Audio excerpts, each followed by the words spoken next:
Beautiful people, beautiful people. What's up, you guys? I am in the building. What's poppin'? What is poppin', good people? Your girl Sugar Free is in the building. Salute to everyone. Of course, as always, I'm hoping that everything is a go on my end, making sure that I'm coming correct where I'm at. Um, put some nines in the chat. Put the number 9 in the chat if you guys can hear me okay, while I check on my little stuff here and make sure that I'm good. Hopefully, you guys can hear me quite coherently. Let me check and see if you guys are. Oh, okay. Yes, we do. We got some people in the building. Okay. Salute to the King Rodney James, the first one to show love in the chat today. I appreciate you, King Rodney. Salute to you. T Hunt is in the building. Oh, my people are talking to me today. Okay, you guys. Okay, shout out to T Hunt with his 9 and his heart emoji and his salute. Salute to you, King. Salute to the Druth, my big brother. Okay, showing love. He said, "Let's go, Queen. You know I'm on a job, King."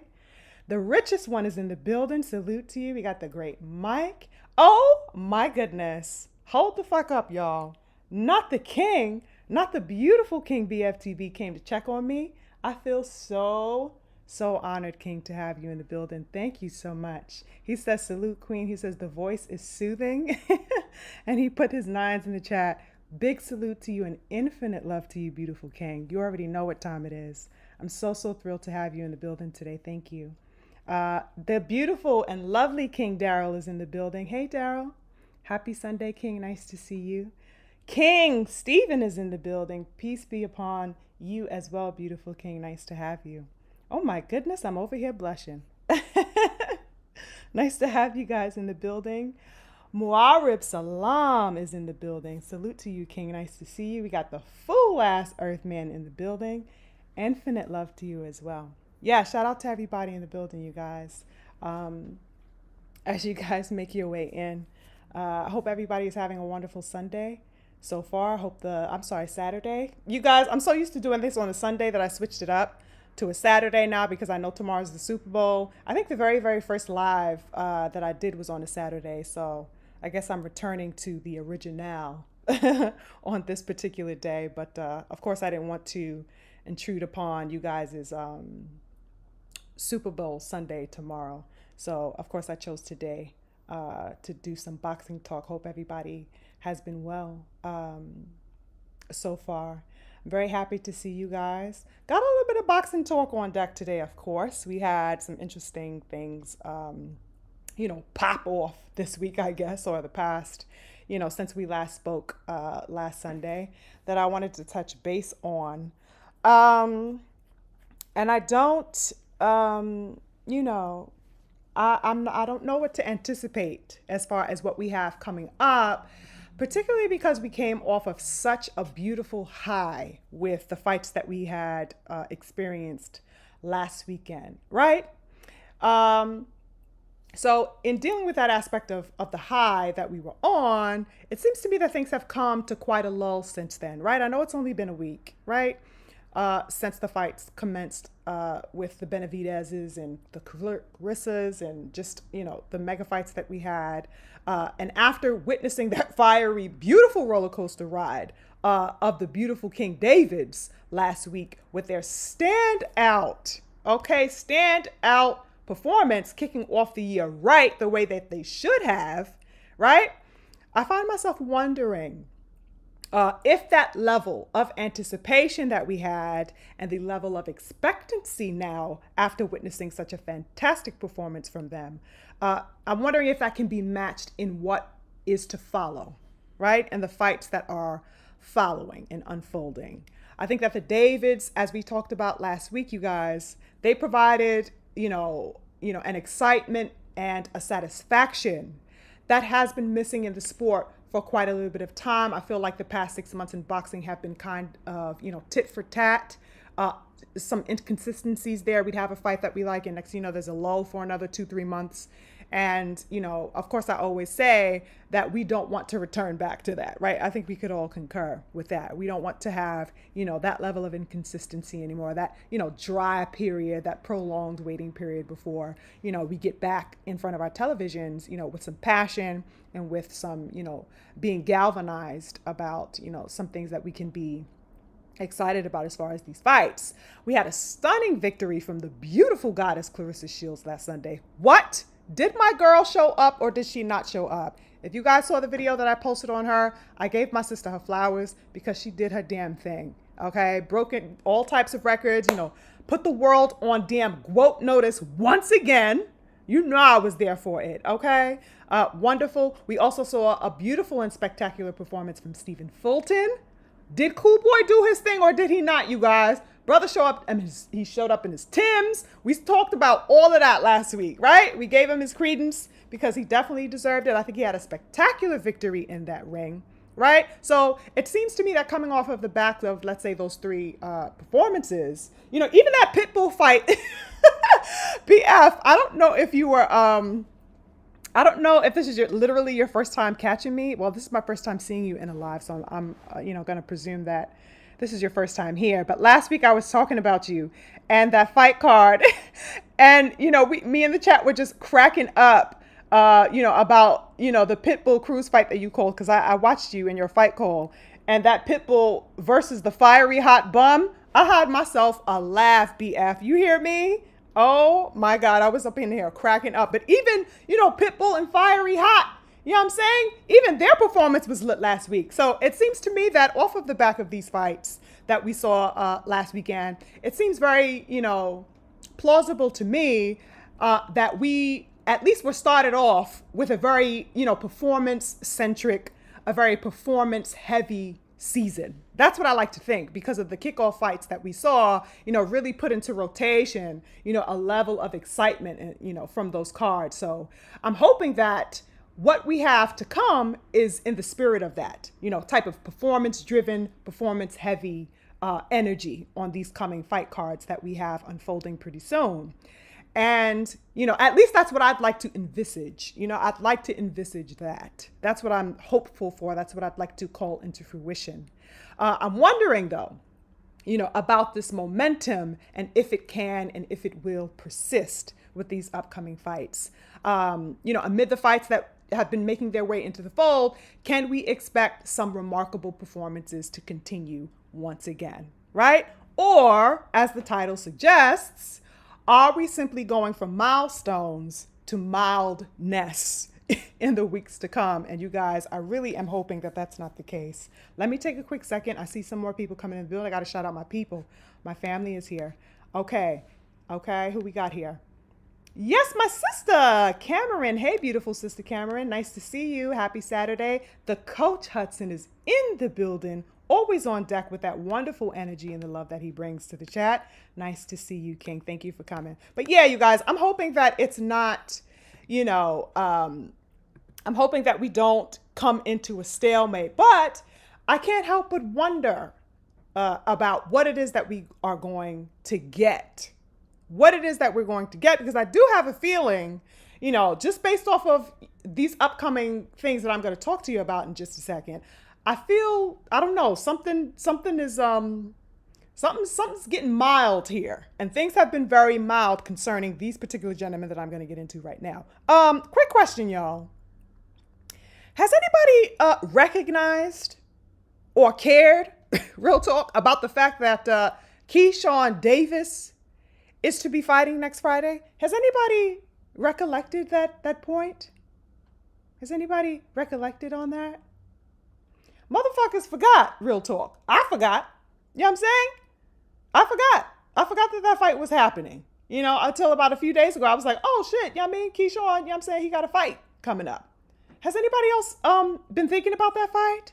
Has anybody else been anticipating that fight? Has anybody seen or heard, real talk, any promo surrounding this bout?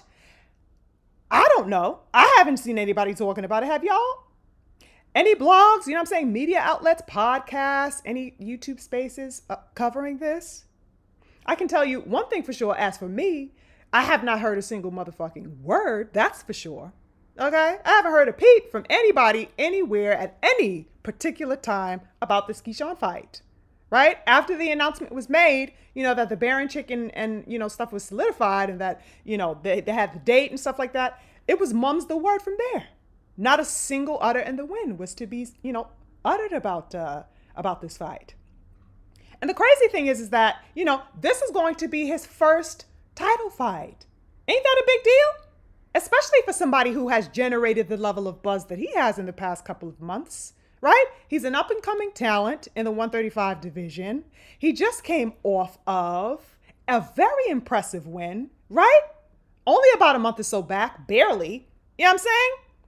Wasn't that performance impressive? Everybody was talking about it. It was all the rage. Everybody was positing that he is ready for the likes of Tank Davis. Everybody was putting back into the fold the conversation and dialogue about how interesting it would be to see him fight, his quote unquote brother, Shakur Stevenson, after that performance. You guys remember?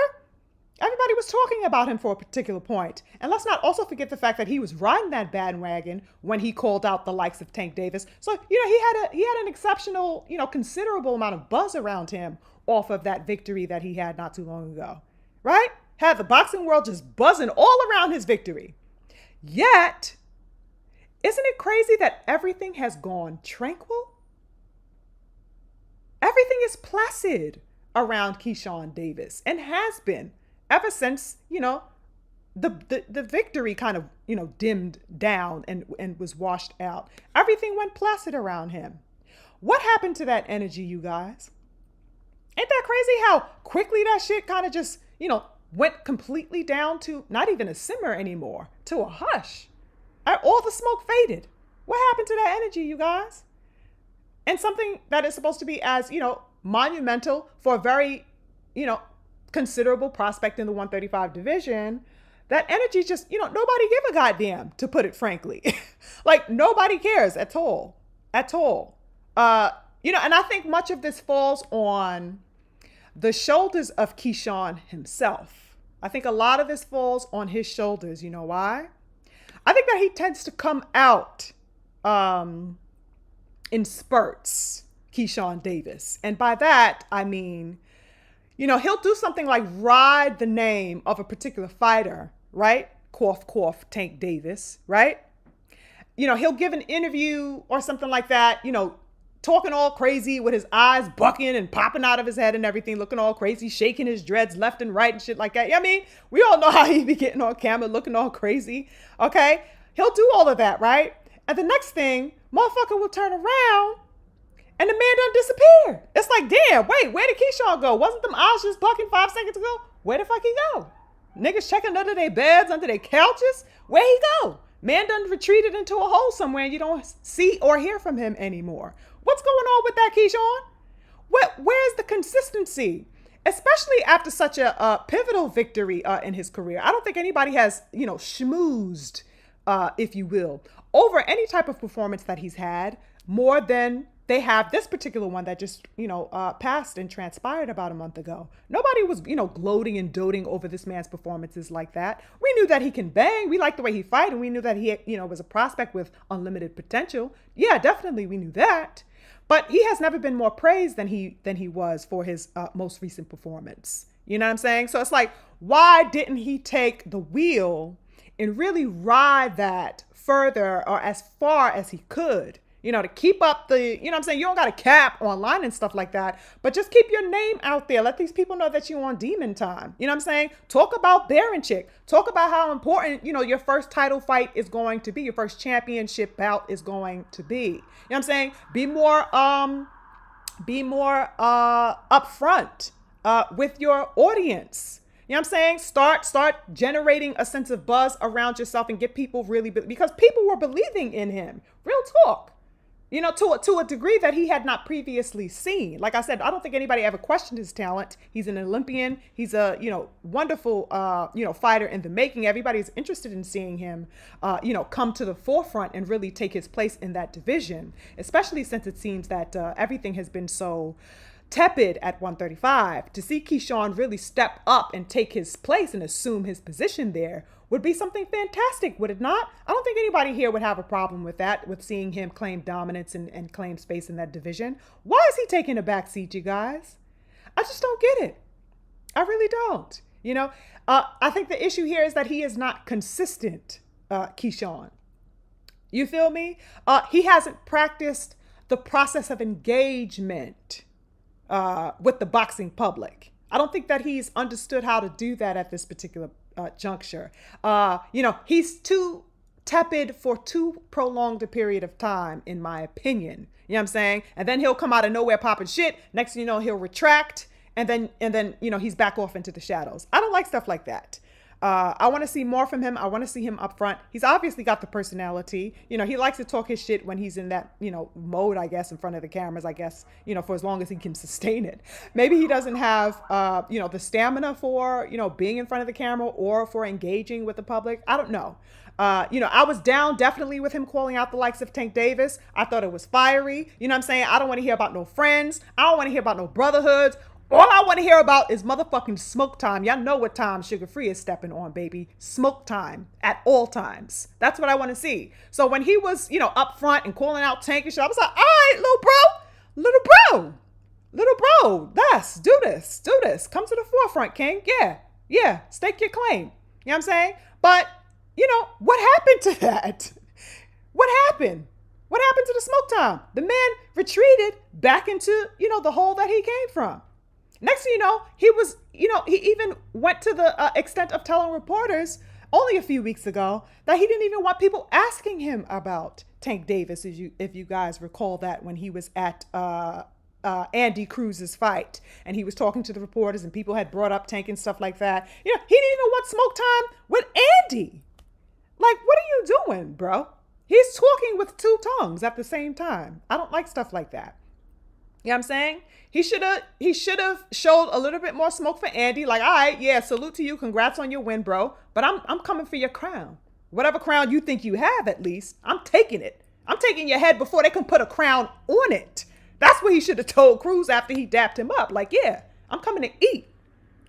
So I don't know. I don't know what's going on. It's a little bit inconsistent for me with Keyshawn Davis. And that is the mildness that I am talking about. This man has a fight next Friday, you guys, the 14th. Nobody, grandmama, nobody mama, nobody baby mama has been talking about this fight.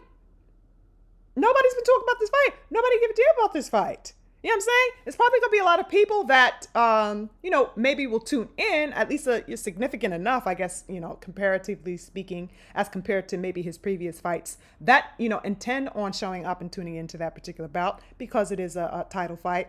But, it's, lackluster is not even the word. There's virtually no talk whatsoever. There is no discourse around this fight. There is no parlance surrounding this fight. Very interesting stuff to me. You know what I'm saying? I don't know. I really don't know what to think on that one. You can't be saying that you want the smoke and then you don't even know how to generate, your own spark to get the smoke. You feel me? Like, nah. And then I didn't like how he was getting, kind of funky with the reporters when they asked him about Tank. It's like, nigga, you motherfucking call Tank out. So people are checking your temperature. They're checking to see if you know what I'm saying, if you're about that. That's why they're asking you about Tank. You said his name. So, you know what I mean? People are checking up on you like, yo, you still interested in that fight? If you take Baranchik's belt, are you going to go after Tank's? People want to know, naturally. So I don't know what the diva stuff was on or what type of attitude he had on that particular occasion where he didn't really want to mention the likes of Tank Davis. It was quite odd to me. He's definitely a bit bipolar. In my view, as far as his energy, hopefully not literally, but in that energy, like you don't know whether he's, coming or going, you know what I'm saying? And I think that type of approach and that type of perspective kind of generates a sideways approach with potential supporters. Yeah, exactly, King Steven. Acting light skin. Facts. 1000%. He looking weird out here in these streets, doing stuff like that. You know what I'm saying? 1 minute he's left, next minute he's right. It's creepy. It's crazy. And it's, what I'm saying? People don't know where to put you. You know what I mean? You looking like you capping.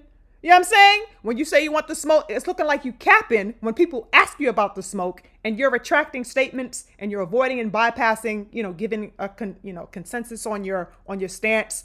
People have to know where you stand, and you can only prove that stance by being consistent. That's the only way that you prove that. And I think Keyshawn hasn't really figured out a way to level up as far as his position. I think maybe that's something that he's still finding out. I don't know if he is, who he's being guided by. I don't know what the deal is there. All I know is that it's a mildness around him where he should have really, saw this as an opportune time to take the reins of the successful performance that he put on and really plow forward and propel himself forward using the energy that victory had generated around him. So that's a level of mildness that I do not think is going to work in his favor, especially considering that he's only a week removed, from a fight taking place next week. It's crazy to me. So, I'm looking at all the performances that we came off of. I'm looking at the beautiful King Davids and all that energy that they brought to their presser and that real, tension between them. It was so palpable. It was so thick. You can cut it with a knife. And then now we're moving on to a fight with Keyshawn. And it's like, oh, this fight's still happening? It's crazy to me. How the hell does that happen?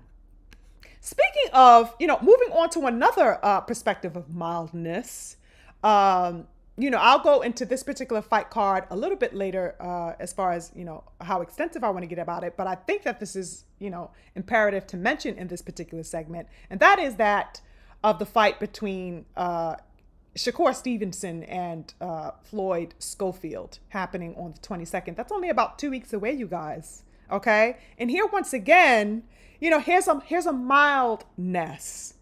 Here's a mildness, right?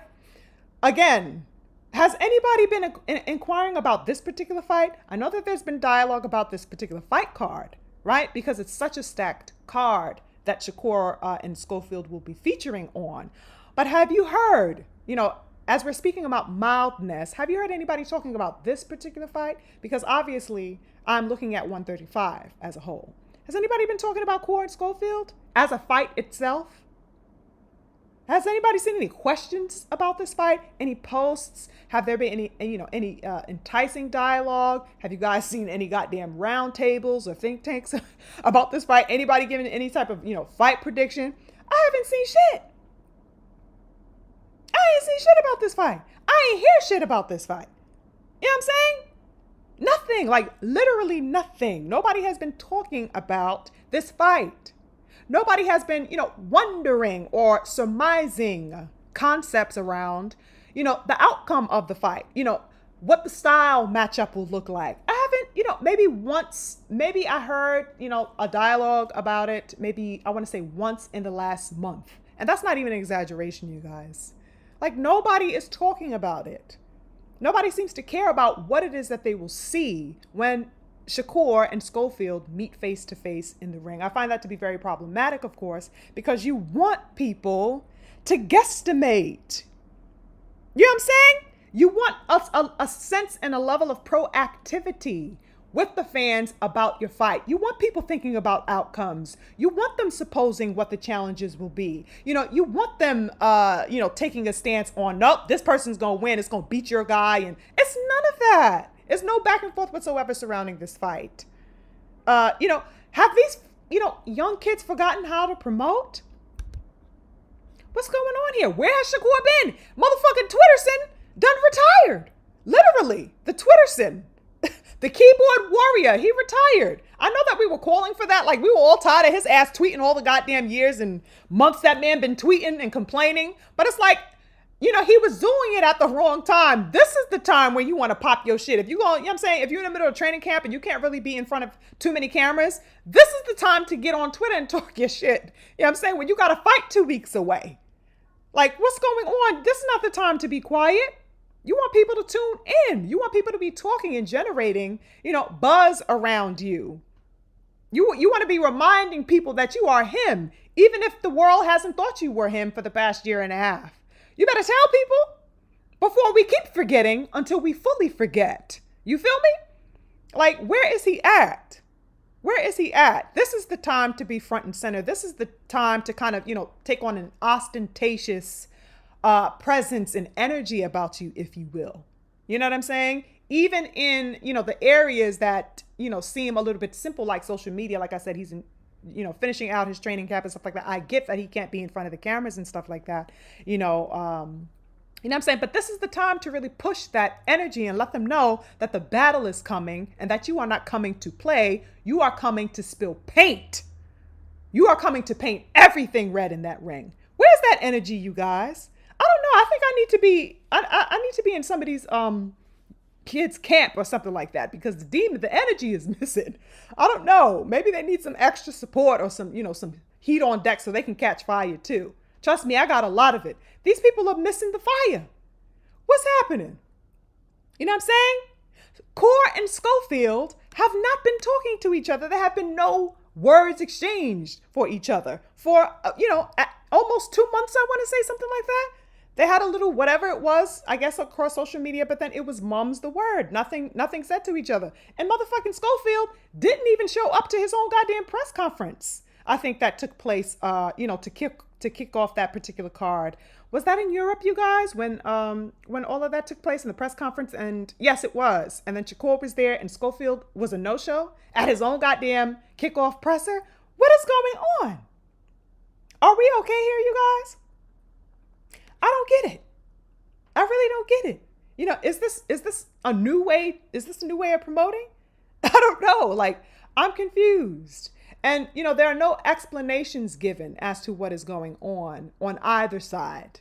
How is somebody supposed to be interested as a boxing fan in this type of malarkey? People really get galvanized around, tensions between fighters, competition, the competitive spirit surrounding fighters, even if they don't really have a genuine disdain for each other the way, let's say, David Benavidez and David Morrell did. They had a genuine disdain for each other, but it was also supported by a genuine level of wanting to compete as kings and show who's the best. Where's that energy being served among Schofield and Shakur?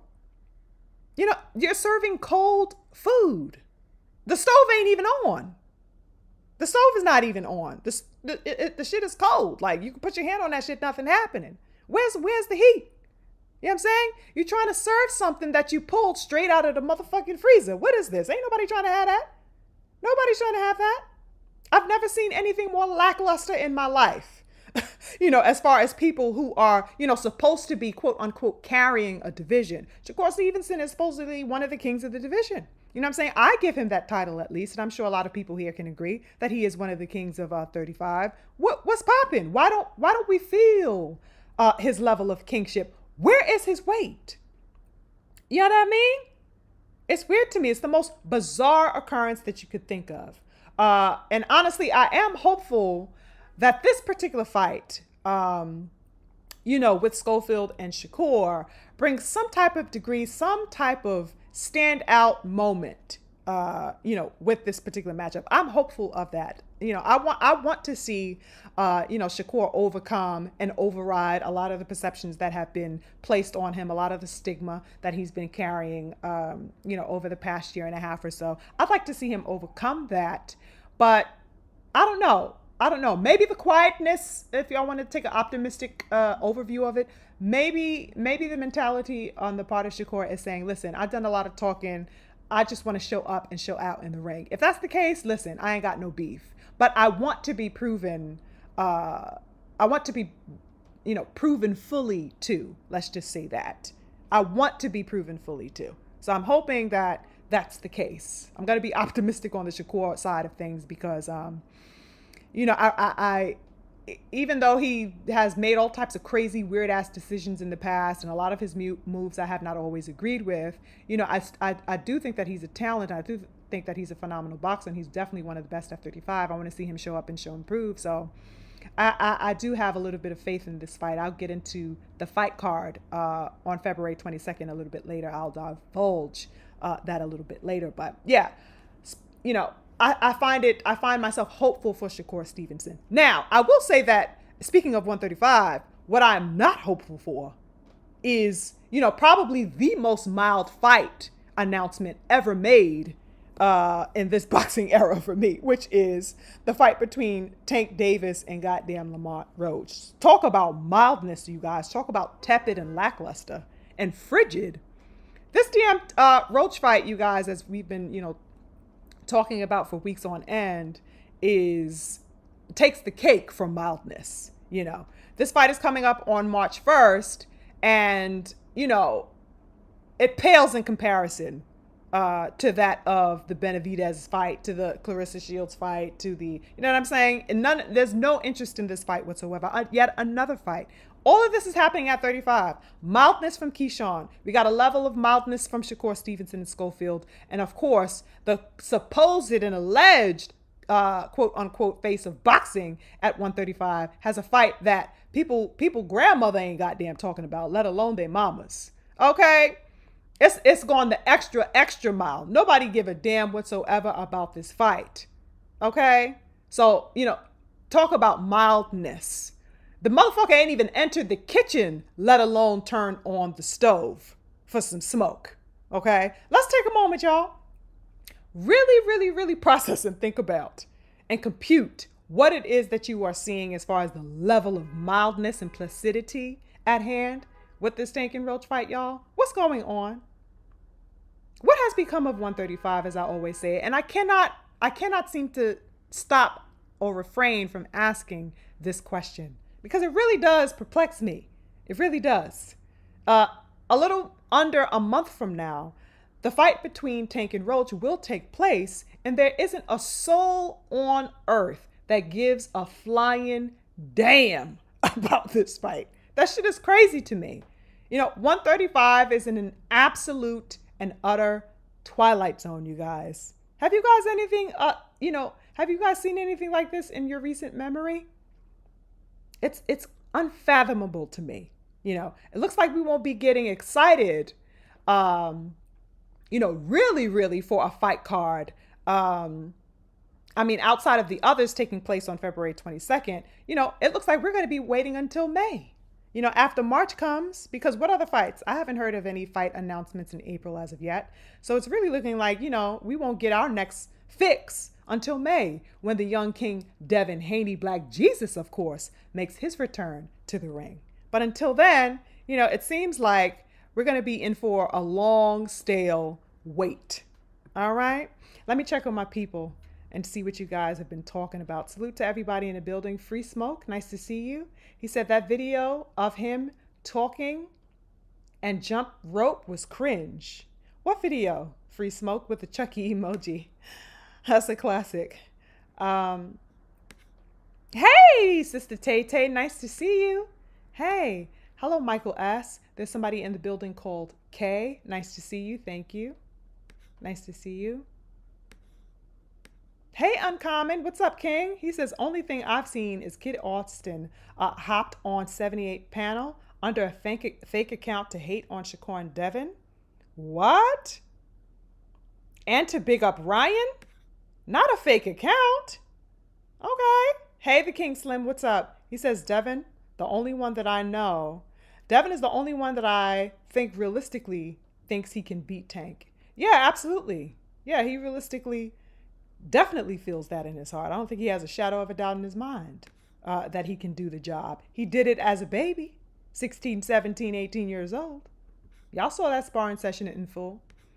So there's no doubt that he can do it as a man, for sure. I'd love to see that.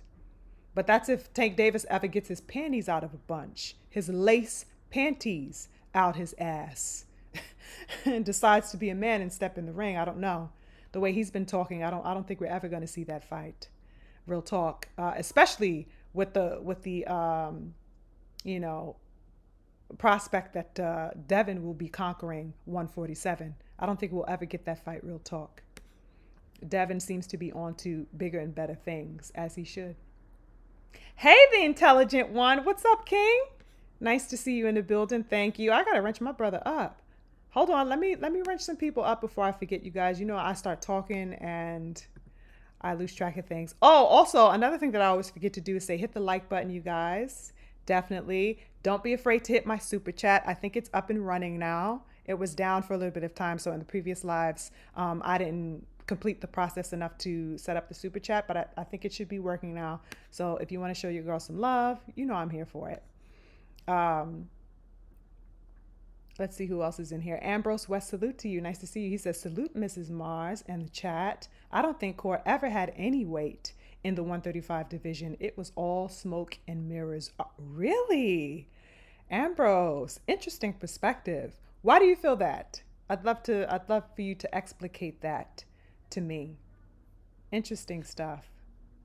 Intelligent, can you write something in the chat so I can make sure that I wrenched you up? Okay. Um, oh, Slim, did I wrench you up, Slim? I gotta wrench the king, Slim. Slim is one of my real ones. Oh, hey, Stormy. I gotta wrench the king, the sensei, the king and the sensei, Stormy B Man. The beautiful King Stormy. Thank you for coming. Yeah, you guys. Very interesting stuff. The intelligent one says it was the hottest division not too long ago with Tank and Devin and Core moving up. And we end right now with nothing. Exactly. You know, it's as soon as Devin Haney, you know, real talk, you know, did what he had to do, conquer the division, became undisputed, and left. He left it in ruins. You know, 135 is an absolute shambles and nobody is stepping up to the plate, you know, to conquer again. Everybody is just, you know, standing on their own square and not intermingling, not calling for the smoke. You know, so it's weird. I just don't know why, you know, there are so many people claiming that they are the king. That should not be the case. You guys got to prove yourselves among each other. The best have to fight the best. And, you know, they're refraining from doing that for whatever reason at 35. No unifications. You know, you guys know I always scream that and yell that to the top of my lungs every chance I get. I find that absolutely preposterous that there have been no unifications in the division since Devin left. It's an absolute ruins. It's crazy to me. Oh, I got my first super chat ever. My first super chat ever is from the lovely King Daryl. Thank you, King Daryl, for the 5-piece. He says, yep, the super chat works. Thank you, beautiful Daryl. I appreciate you. Thank you. Yay, it's my first super chat, you guys. Yay for Sugar Free. Thank you, Daryl. I appreciate you. Yes, indeed. Okay, so that's what I feel about that. That's the mildness. A level of mildness that I wanted to, you know, really break down after coming off of such, you know, a fire starter, you know, performance with the Davids. We now enter, you know, a process of mildness. Now, another thing that made, you know, things stale and mild for me throughout the past week, you guys, you know, as we on the subject of Devin and that fight card. Now, I know I wasn't tripping. Okay, when I pointed out, either last week or the week before when we linked up, you guys, I know I wasn't tripping when I pointed out that particular folly surrounding, you know, the unwarranted lenience, okay, that has been allotted to racist Riri Garcia, you know, as far as his participation on this card and my thoughts and perspectives on, you know, the overall level and degree that he's been handled, and afforded space on this particular fight card, right?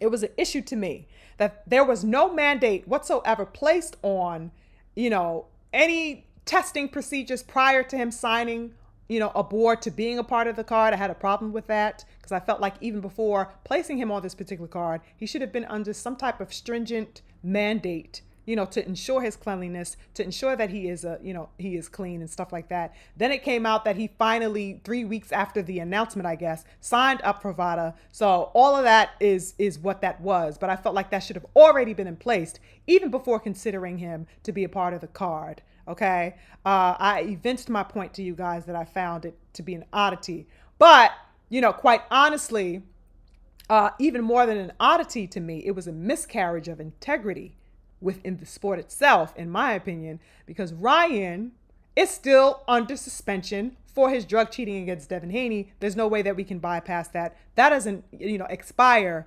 until, April, I think it's April 19th or April 20th the suspension is up. Okay, so technically he's still under suspension. Why would he even be considered, for such a thing without having proven his cleanliness was beyond me. I didn't understand it one bit, not one bit. Okay, and no one has explicated to me how or why Ryan Garcia had no, strict codes of the sort placed upon him.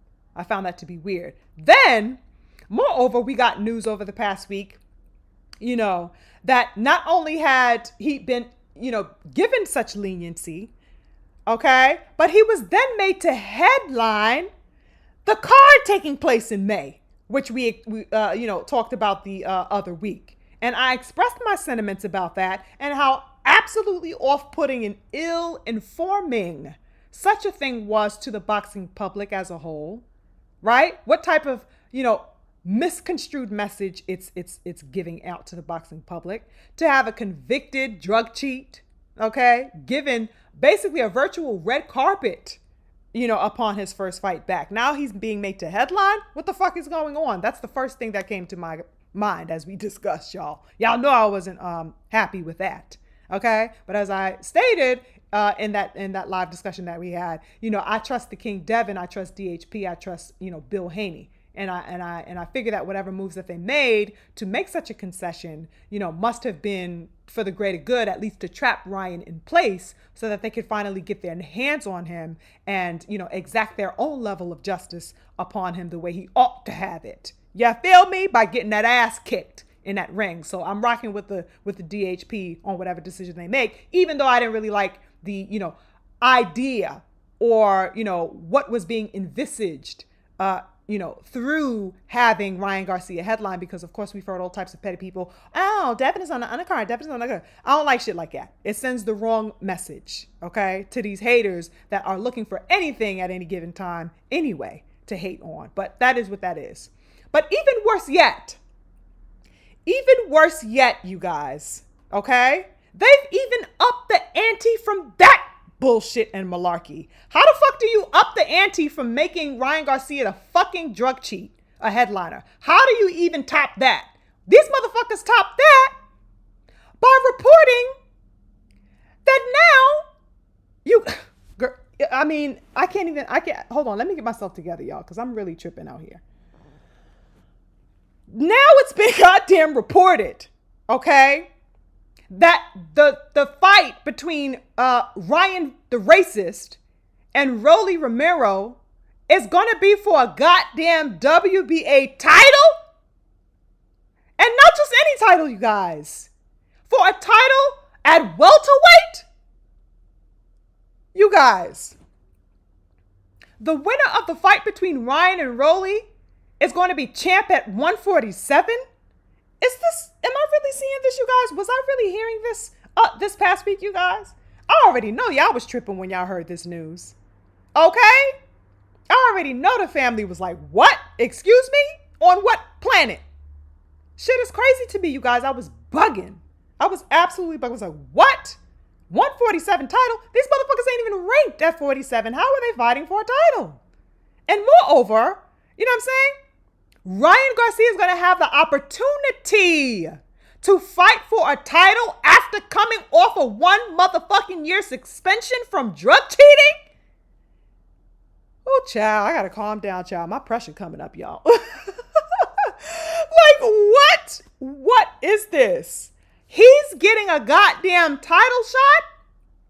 First of all, in a division he's not even ranked in, he's never fought in. And secondly, and most importantly, after cheating, after probably the biggest drug cheating scandal we've seen in the past, I want to say maybe 3 years, 4 years, 5 years. What the fuck?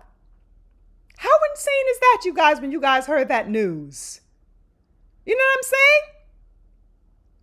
It's just bizarre to me. Absolutely bizarre to me. He's not even ranked in any sanctioning body whatsoever, you guys. He is not ranked anywhere. But this motherfucker's getting a title shot? It's crazy, y'all. You know what I'm saying? And, of course that brought to my mind the question and the query of, why wasn't this extended to Devin Haney? Am I tripping, y'all? Or is Devin Haney not the champion in recess at 140? If anybody should be given or allotted the opportunity for a title fight, wouldn't it be the champ in recess? Who is entering into and creeping his way into the 147 division? The fuck is happening here, y'all? It's crazy. It's absolutely crazy. And I know it's for the regular belt. Okay, it's for that regular belt, right?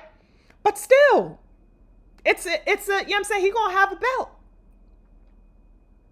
It's just absolutely bizarre to me. And I couldn't help but think, what a way to smite. Once again, find another angle and an avenue and an outlet to smite and thwart some type of progress on, the name and the esteem and the accreditation of Devin Haney. Ain't that? I know y'all thought about that. It's like, here we go again. These people finding another avenue and an out, to shun in any way possible, whatever, the advancement or just the public perception as a whole of Devin Haney. Now you got people talking about, the undercard situation, and worse yet, he's not fighting for a title fight. It's the motherfucker who cheated him that is. And this nigga is headlining the card. What is going on? It's just crazy to me, you guys. Absolutely crazy. I was absolutely beside myself looking at that. I was like, what the fuck is going on? I'm scrolling down Twitter one of those days last week, and I'm like, yo, Ring Magazine is talking about what? Title fight for Ryan and Rolly? Oh my God, you guys. What did y'all think about it? What did y'all think about it? It was an absolute miscarriage within the sport to see that take place.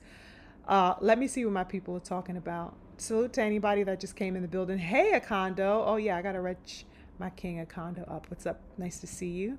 I appreciate you coming. Let me see what my people are saying. The King Daryl, I'm going back a little bit, you guys, to your comments. The King Daryl says, 78 brought up a great point between Kanye West and Ryan Garcia, the difference on how they are treated. The intelligent one said, I just knew I was getting my start to the three-way trilogies between Dev, Tank, and Core at 135, right? The only one who seemed to be about it was Devin. That's because you are right. That's because that's what it is. Devin was and still is the only one about that. Those people apparently have just been talking. He's the only one that's been standing on business. You know what I mean? King Akondo says, didn't he recently fail again by New York State Athletic Commission? Now, okay, see, I don't know that, but I do know that he signed up with VADA and the California Athletic Commission for this fight. So I don't know if he failed. What test did he take again recently with the New York State Athletic Commission? That's an interesting one. If you could explicate that and elaborate on that, that would be wonderful, because I haven't heard about that. King Akondo. Let's see what my people are talking about. Hey, Eric, nice to see you. He says shit is mind-blowing. Ain't it, King Eric? Demo is in the building. Salute to you. Did I say it right today, King? Demo. Salute to you, King. Nice to see you. Ambrose says, Ryan and Rolly, shit is ridiculous. Talk about diluting the integrity of the sport. You better say it. You better talk your talk, Ambrose. Okay? You better talk your motherfucking talk. Okay? Because that is absolutely correct. I concur 100% with that. It's crazy to me.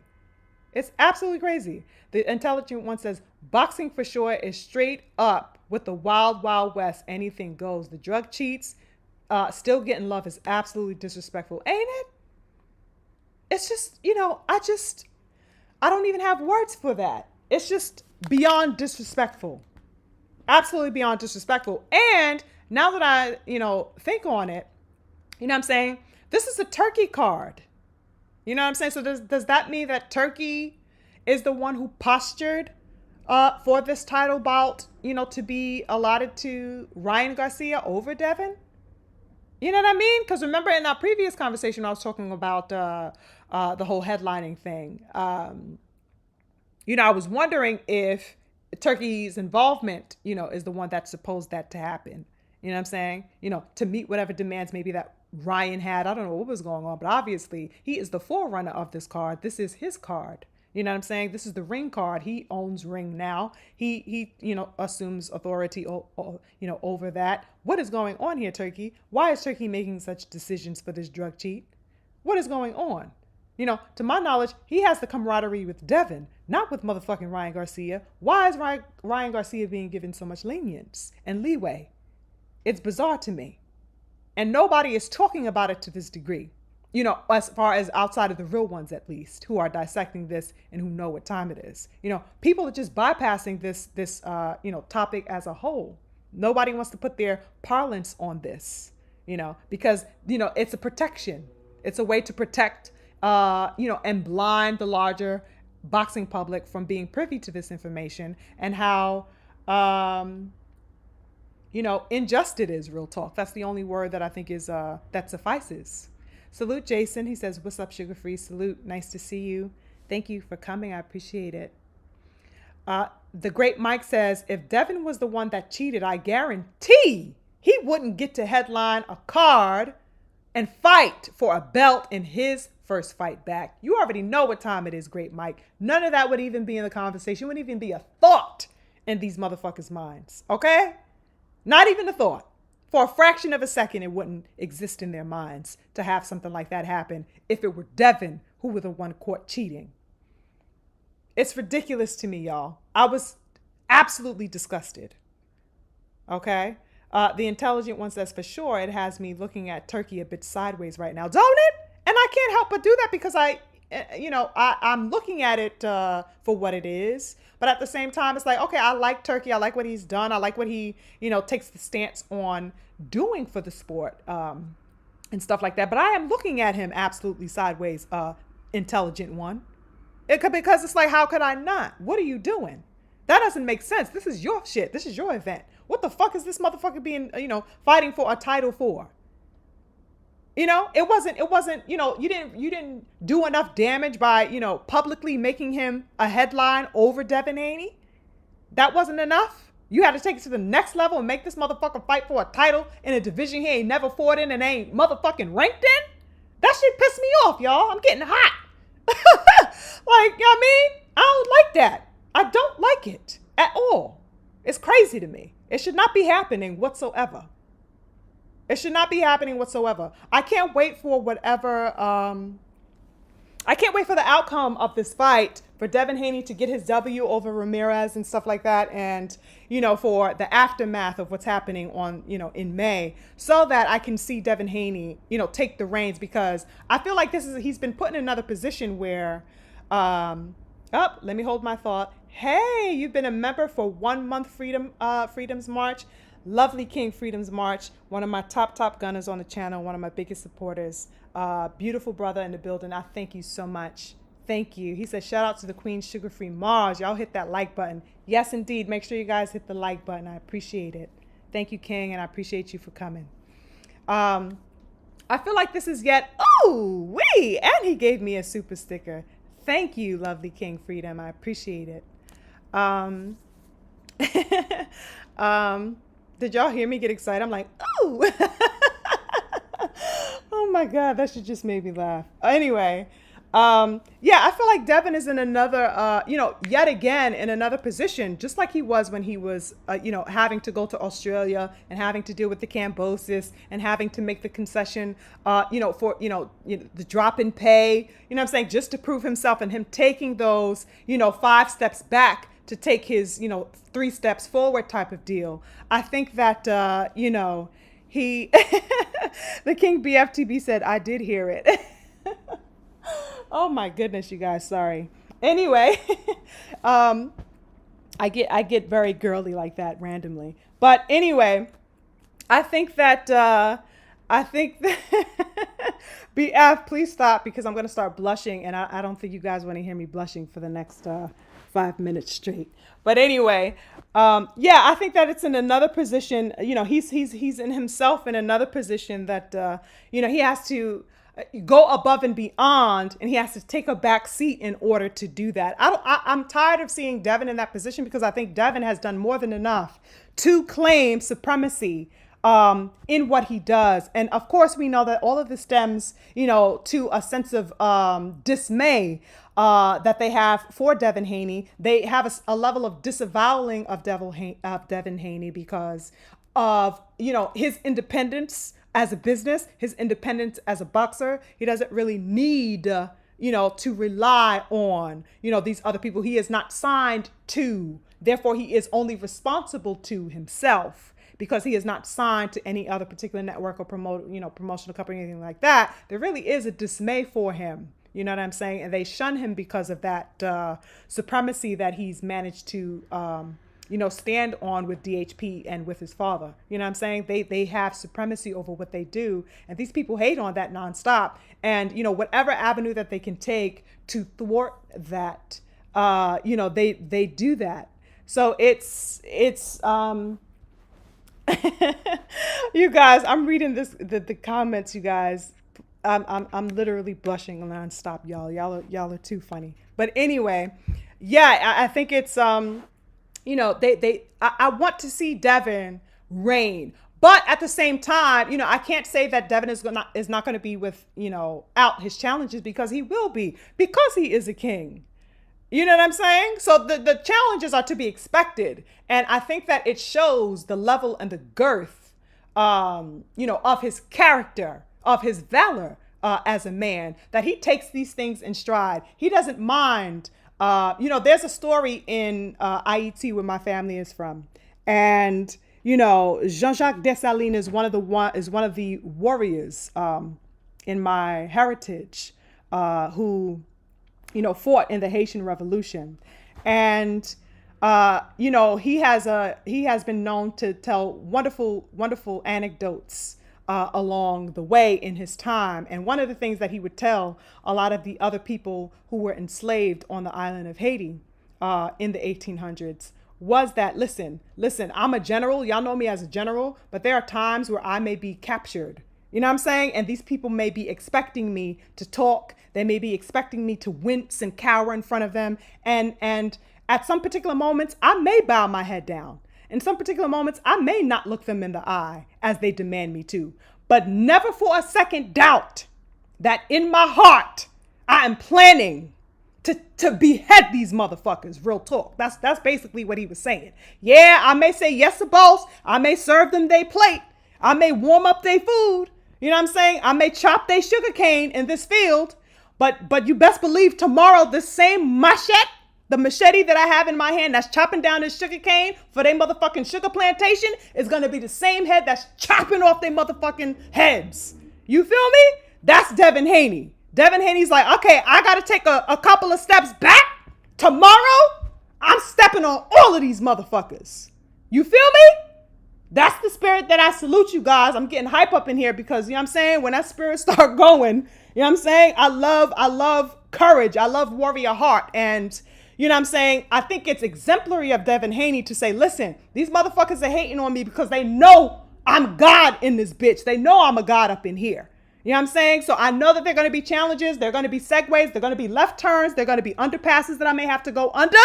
But I'm going to take them shits at whatever cost is necessary to get the job done on some Malcolm X shit by any means necessary.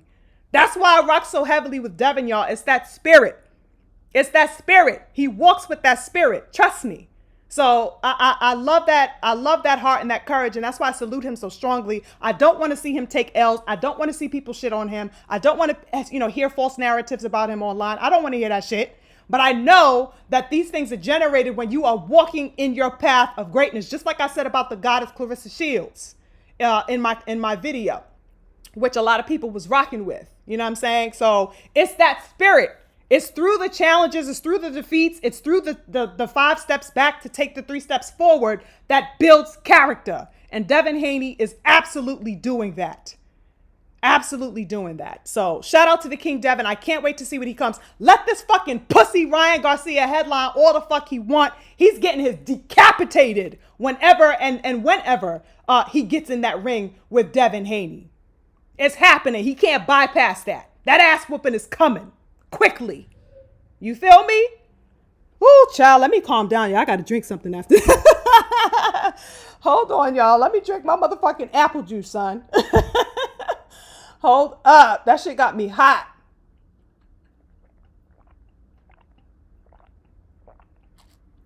They be trying to play the King Devin. I hate that shit. These people are hating.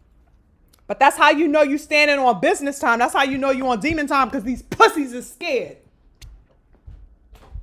These pussies are scared. And so they start trying to throw rocks and throw bones on your path. Try to trip you up and try to discourage you from continuing forward. But we don't rock on that type of time over here. Throw whatever the fuck you want. You better throw the goddamn kitchen sink at my motherfucking ass. Okay? And even that ain't shit to me. That's a pebble to me in front of me. What? Let's fucking go, y'all. I'm about that warrior heart, that spirit.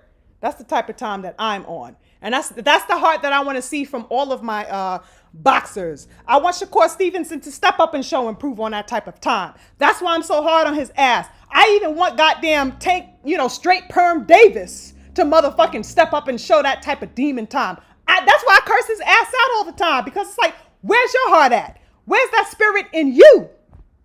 You over here getting your goddamn nails done and your goddamn pedicures and talk about retirement. That's what you over here doing. I'm looking at you like, what's popping? You telling me you the best? Where are you at?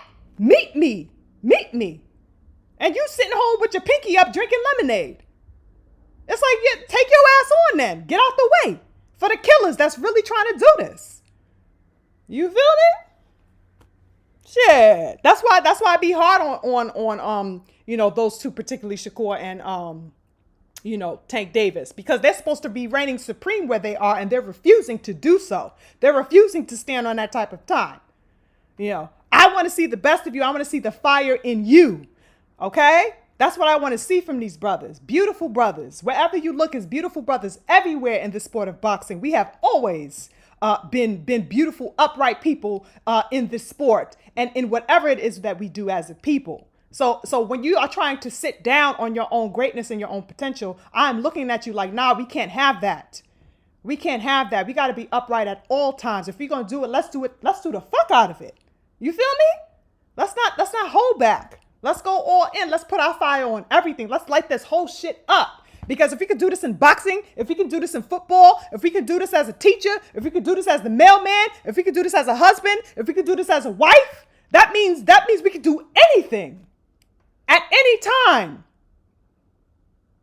I want that fire applied everywhere. Because when we stand in that type of confidence, there's nothing that we can't take over. Nothing. So, yeah, I get passionate about that type of stuff, you guys. I really do, as you guys can tell. I get very, very, fired up about that. But, yeah, shout out to the King Devin. Whatever it is that he has coming, I know it was a bunch of folly, that was unfolding with that whole Ryan Garcia situation. At least that's what I took from it. It's like a bunch of folly to me. But at the same time, like I said, I know that there is, a lot being thrown in the path of Devin Haney, a lot to smite him. You know what I'm saying? But, he's not being distracted or detracted. He's moving forward. I haven't heard him complain about it. So I'm standing 10 toes with the king. You feel me? So he like, all right, do what you want to do. Oh, you want me to take a back seat to this? All right. I'll play second, at this particular moment. But you best believe I'm going to be eating first. And you are going to be the food on the table that I'm devouring. It's going to be you. Yeah. I'm going to have you on the plate. So I'm rocking with that shit. But that's it that's all I had on I just definitely want to touch on that whole fighting for 147 and the nonsense with that. But like I said, the king is 10 toes. So I'm 10 toes down with him. Now, moving on to exactly lovely King Freedom. Devin is playing chess 1000%. Let them catch up. Now, speaking of folly, you guys, I got to touch on this. And, I don't really do much talking about this particular person, but I just feel like it's just inescapable at this point, especially because who he is being, or who the anticipation around him fighting was, surrounding. Why is Canelo Alvarez allowed to get away with these ridiculous levels of malarkey, you guys? Like, that's a real ass question. Um, why is he allowed to do this time and time again? Now, I'm sure we're all privy, okay, to the fact that he, reportedly took up a 4-fight deal. I was going to say 4-fight deal. I know y'all heard this over the past few days, right? All across social media, it's been, running rampant and stuff like that. He's got the 4-fight deal, and it's supposedly going to be spanning all the way into 2026, right? So, real talk, I have no interest whatever in Canelo Alvarez. All of my interest has been lost in Canelo ever since he's real talk. Ever since he was so unabashedly ducking Boo Boo Andrade. Real talk, but upon the dawning of the interest that was buzzing over the past several years with he and Benavidez, I took an interest not in him per se, but just in the aspect of his name because it was tied to Benavidez, and of course everybody for years has been wanting Canelo to fight Benavidez. So I had my eye on Canelo. It's like over the years to see what he will do. Obviously, that's going to be to no avail. Okay, because the man has made it clear on I don't know how many goddamn occasions, innumerable amounts of time that he wants no parts of David Benavidez. Okay, now, real talk.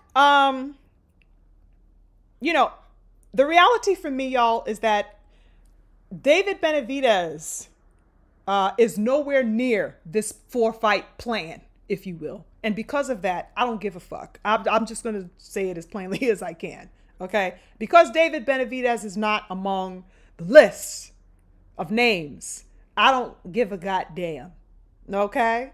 Moreover, I think that with this Bivol and Better BF fight, the winner of it, let's say if it's Better BF, that's probably the only time I would raise an eyebrow toward the direction of anything to do with Canelo, because I think that would be a good fight to see Better BF and Canelo as well. Better BF is the only person outside of Benavidez that I would make room for to see him fight. Okay, of course, should Better BF pull off the second victory against Bivol in the few weeks, right, on that particular card on the 22nd. Now, I can't overstate it enough. That there's nothing that interests me as far as Canelo is concerned outside of Benavidez. Now, did y'all see the supposed list of opponents for Canelo, y'all? It's just mind blowing. Now, allegedly, Jamal Charlo, is among the prospects on there. The lackluster, I don't even know what to say, y'all. I don't know. Now, I don't know, you guys. Lackluster is not even the word, real talk. It's just beyond acceptance at this point. Real talk. I was going to say the name that BF calls Canelo. Obviously, Canelo is known as Cinnamon, but the beautiful King BF calls him Cinnamon Clitoris. So that just popped up to my head. BF is really a wild man. I love him. But anyway, Cinnamon should have fought goddamn Big Charlo 6 years ago, real talk, if we're going to keep it a buck, you guys. He should have fought Big Charlo 6 years ago. At least 6 years ago. Okay? Where was this inquiry into Jamal Charlo when Maul was calling for that smoke? Okay? Where was the possibility and the inquest into Jamal when he was calling Canelo out incessantly, you guys? Incessantly and obsessively and unrelentingly. Where was Canelo when this was happening? Okay? Because y'all remember how obsessed Jamal was at a particular point, just like Boo Boo Andrade was at calling Canelo out back to back nonstop for all of those years. Where was his inquiry into Maul back then? Okay? Canelo avoided that man at all costs when Charlo was putting that heat to that ass in those years and back in those times. Okay? Now you want to call Jamal out and put him on a list of possibilities for you to fight in this goddamn fake ass, funky ass 4-fight deal? What's going on here? Now that you see that Maul has been having all types of inconsistencies for the past, I don't know how many goddamn years, 3, 4 years now in the ring, in and out of the ring, dealing with personal problems, and who knows what he was dealing with, on the mental level. He had to get that intact and stuff like that. You see him, off his game and stuff like that, inconsistent, all types of ring rust. What the fuck? Now you take an interest? Staying out of the ring for all types of prolonged periods of time. Now you take a goddamn interest in Maul Charlo. All of a sudden, he's a prospective opponent. You know what I'm saying? It's like, how high can Canelo be ranked on the pound for pound disgraceful ranking? Because that's where he's ranked for me, pound for pound. It's on the goddamn disgrace rankings. Okay, he fucking is #1 on that goddamn list. What the hell is going on here, y'all? Charlo hasn't fought in nearly something like a year and a half. Just about. What are you talking about? A fight with Jamal Charlo. You know what I'm saying? And real talk, as far as Jamal, we've got no news as if to, when or if he intends to get back in the ring prior to this alleged, fight with Canelo. Is he going to have something in between? Obviously, he's not going to be, out of the ring for a year and a half and then jump his ass in there with Canelo. The fuck is going on? What's really going on here? You know what I'm saying? Last I heard of Jamal, he was allegedly going to be, or at least rumored to be, a part of the Tank card, something like that. He and Boo Boo Andrade was supposed to be among the people that was going to take place on that Tank card on March 1st. I've heard nothing about that. That kind of fell through. I've heard nothing else since. So it's like, who the fuck is he going to fight in the goddamn meantime? If this is a probability the way that they are making it to be. You know what I'm saying? I mean, I've seen Jamal. I don't know if you guys follow him on Twitter. I do. But, I'm not sure if you guys have seen on his Instagram, here and there, for the past few weeks, he's been posting little clips here and there of him in the ring training with Ronnie Shields and stuff like that. But it's like, to what degree has he been training? I have no idea. Is this training for somebody? I have no idea. So it's like, to what level is this, serious action taking place as far as his training and readiness to get back in the ring? I don't know. So that's on the Jamal front, that Canelo, had a potential, matchup in the works with him. Then, other people they was talking about was Chris Eubank Jr., who I've liked for, quite a number of years. I liked Eubank Jr. I thought he was a really good fighter. Okay. But it's not a fight that I motherfucking, like, you feel me? Real talk, Eubank is he should have fought Eubank something like 5 years ago as well. Because Eubank was another one that was calling for Canelo nonstop. I don't know if you guys recall that. I want to say at least the past 5 years. It's been a long time. Chris Eubank Jr. has been calling for the head of Canelo. And Canelo has been evading and ducking him too. Real talk. You feel? He's another one that's been on a stalking list for Canelo Alvarez, and another black man that, Canelo just wanted no parts of. Even though Eubank was not an undefeated fighter. He wanted no parts of him. So it's crazy. Real talk, I'd rather see Jamal and Eubank fight, because Eubank at a particular point was calling Jamal Charlo out. That's a fight that I would rather see than Canelo against either of them. I think that would be a really good matchup, real talk. I've lost interest in these fights, you guys. I don't have any more interest left in the Jamal Charlo fight because, first of all, he bypassed him to fight Mel, who he should have never fought. I think he should have fought Jamal all the while, but he bypassed Maul and took Mel. You know what I'm saying? Which was crazy. And, I don't know. I just lost interest as far as the Canelo and the Charlo aspect, dynamic as a whole. I don't have any more interest. He ducked that man so goddamn bad over these 6-7 years. It just drained all the blood out of it for me. I have no interest in a Charlo versus a Canelo whatsoever. Crazy to me. It's lost every ounce of vim and vigor completely. It has no story. It has no soul. It's just whack. It's whack if that's a possibility. Absolutely whack. And guess what else, y'all? Not shockingly, however, another thing that's been on the table as far as, being among this 4-fight deal, is a fight possibility with goddamn Jake Paul. Did y'all hear this? Jake Paul was among the goddamn people that he'd be possibly fighting in this alleged deal. I mean, you really can't make this stuff up. Okay?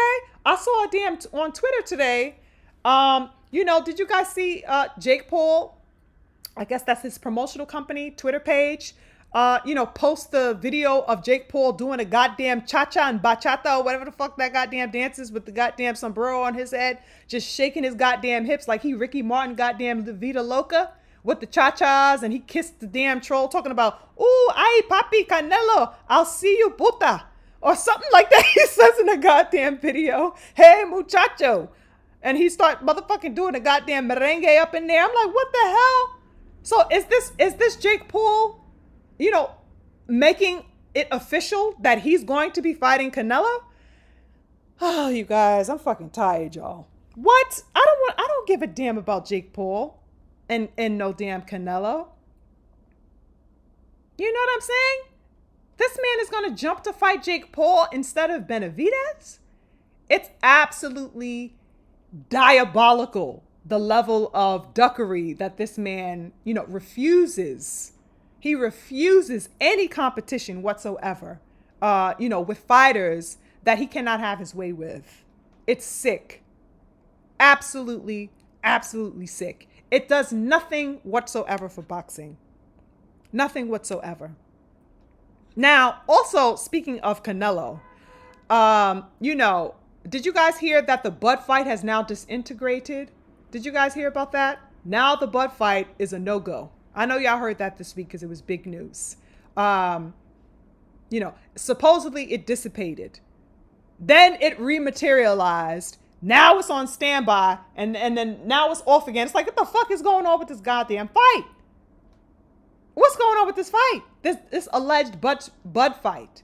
Real talk, I was never on the bandwagon. I think we talked about this previously, you guys. Y'all know what time I'm on.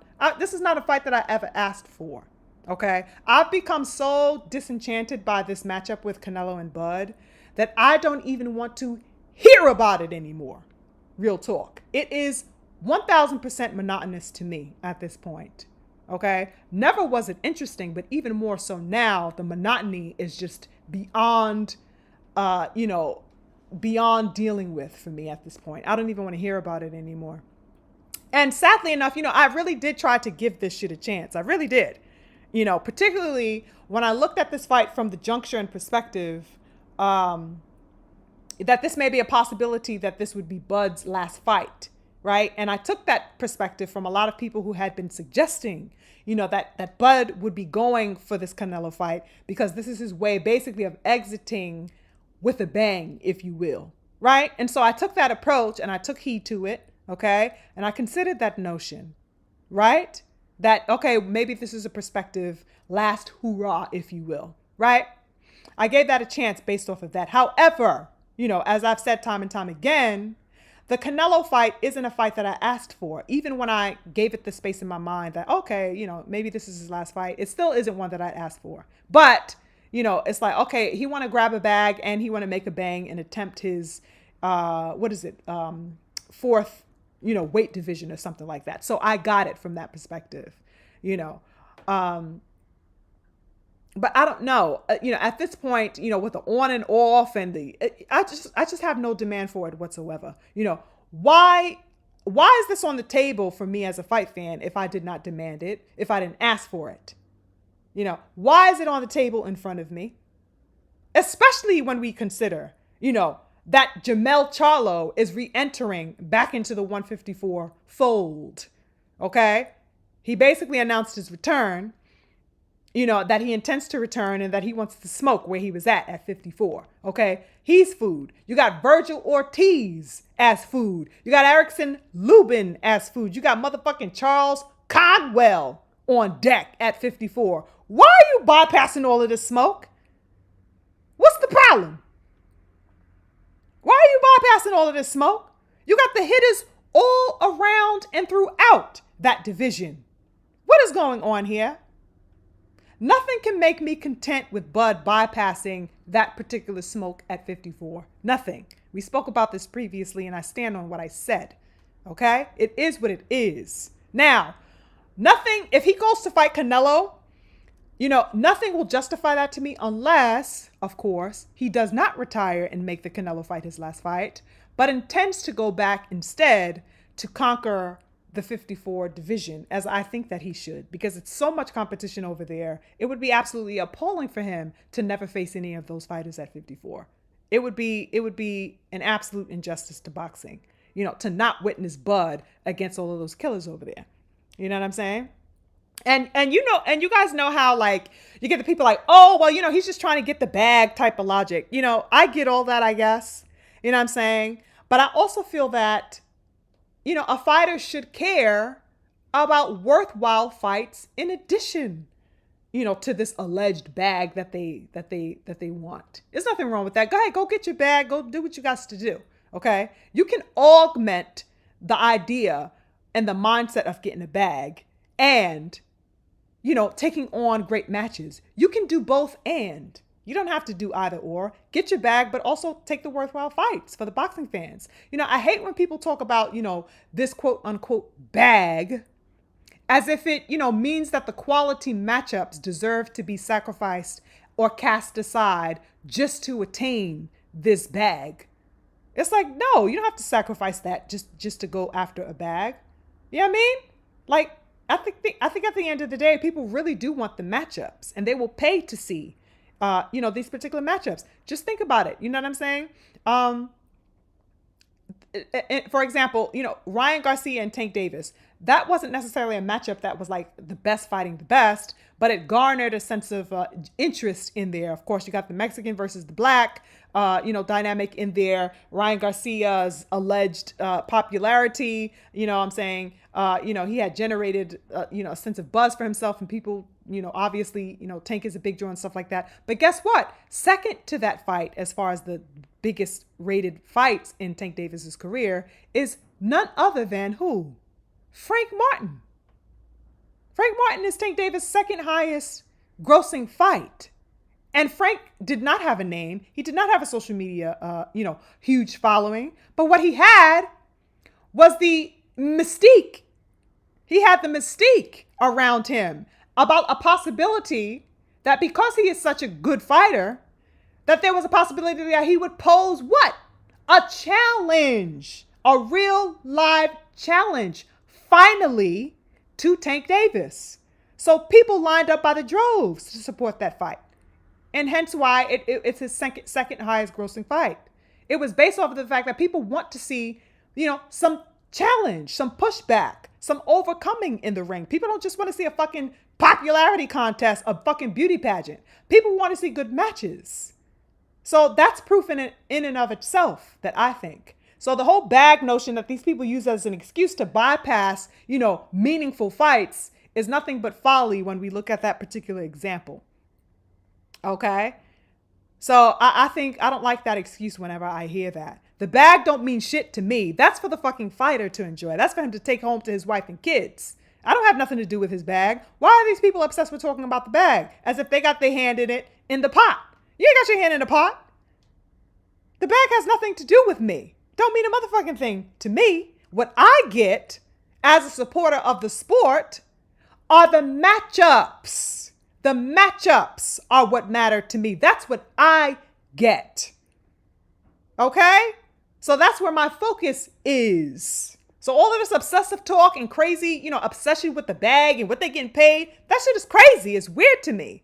You know what I'm saying? These people be, talking like they the side chicks that's going to be taken out for a steak dinner by these fighters. The way they be obsessed with the bag, as if these fighters are going to spend some of that bag on them. It's weird. It's weird as fuck to me. You know what I'm saying? You should be talking about the matchup, because that's what we literally take home. That's what we get to take home, is the exciting fights, the legacy, the enjoyment, the anticipation around the fight. That's what we get. So I don't know, that's what I invest in, I don't know why in boxing, it seems to be ever turning into a one-sided affair.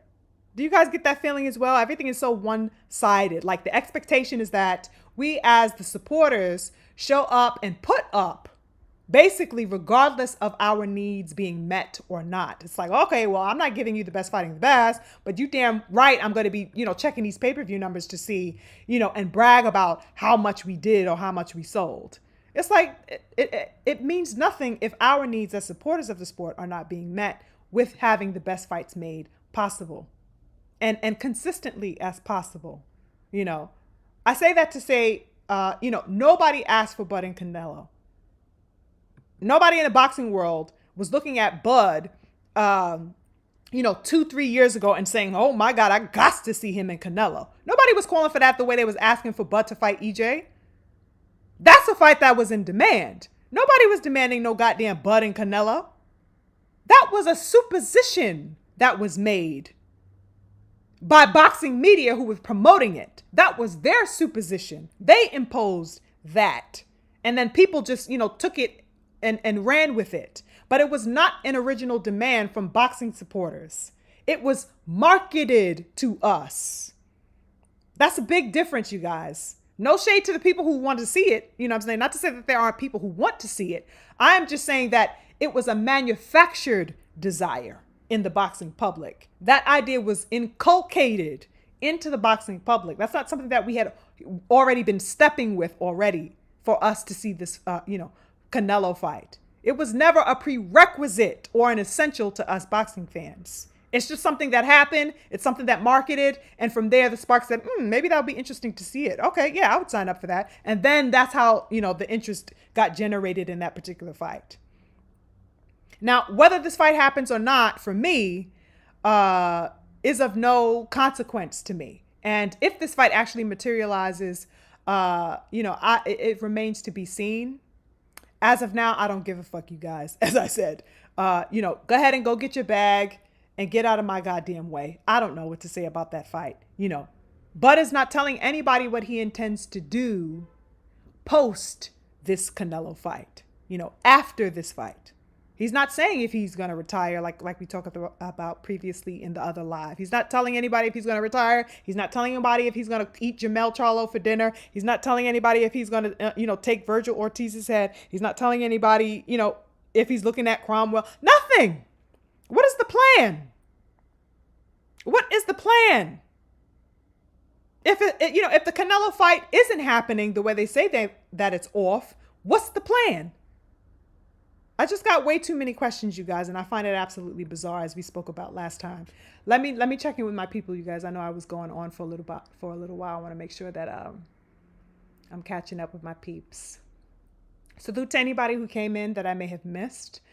M Banks Unfiltered, salute to you. Have I seen you here before? Salute to you. Thank you for coming. He says, Cinnamon focused on the Yildirim's and John Riders of the world. You damn right. You know what? Actually, Unfiltered, he's on that 4-fight deal. He probably got Turkey Al-Ashik's nephew on that card. It's probably the fighter of the janitor of the venue that the fight's going to be you know what I'm saying? He got the janitor on the list. Everybody else but the motherfuckers that we want to see. I don't give a damn about that 4-fight deal. What the hell is going on here, you guys? Free Smoke said Canelo is supposedly fighting Skull in May. Really? I don't give a damn about no damn Skull. What's his name again? William Skull, something like that. I don't give a damn about his ass. The lovely King Darryl says, yeah, he was going to be on the card in Houston until the Toyota Center straight canceled that shit. Facts. Darryl says, I like Eubank Jr. in his early years. He was a problem. Yeah, Eubank was something serious. I liked his fighting style. I really do. I still rock with him. He got that Conor Benn fight coming up. I think that's a fight that's happening in April, if I'm not mistaken. I have to check. The beautiful sister Chiquila is in the building. Hey, beautiful sis. Nice to see you. Free Smoke says, nah, Canelo backed out of the negotiations with Jake Paul. Now Jake Paul is mad. Oh, is that why he was doing the goddamn bachata on goddamn Twitter today? I don't know. The fact that he even, was in negotiations, That shit don't save him. Oh, he backed out of the Jake Paul fight. You shouldn't have goddamn, even gave a thought to having that materialize into a possibility. Let alone, be signing some goddamn contracts, go into negotiations. That shouldn't have even crossed his goddamn mind. You won't let Benavidez cross your mind, but you'll entertain a goddamn Jake Paul. Shame on Canelo. Get his ass about the sport. Hopefully these last four, these 4 fights are his last 4 fights. I'm tired of his ass. Get out the goddamn way. Let the Kings Morrell eat. Let the King Benavidez eat. You know what I'm saying? And all the other people that's coming up eat. Tired of his ass. He taking up space. Salute to the King Snoopy. Nice to see you. Thank you for coming, King. Appreciate you. Slim says the bellhop from the hotel. He's staying in. Right. That's the next. That's the next opponent, the goddamn the mailman. All right? My goddamn mailman going to be on the fight card. Fuck out of here. Hey, King PG, nice to see you. He says Coward Nello. All right, that's a new one. Coward Nello got nothing but cherries on that deal. You already know what time it is, PG. You already know what time it is. It's an absolute shame and a disgrace. The lovely King Darrow says, yeah, Jake Paul made 20 YouTube videos going at Canelo for backing out. Oh my God.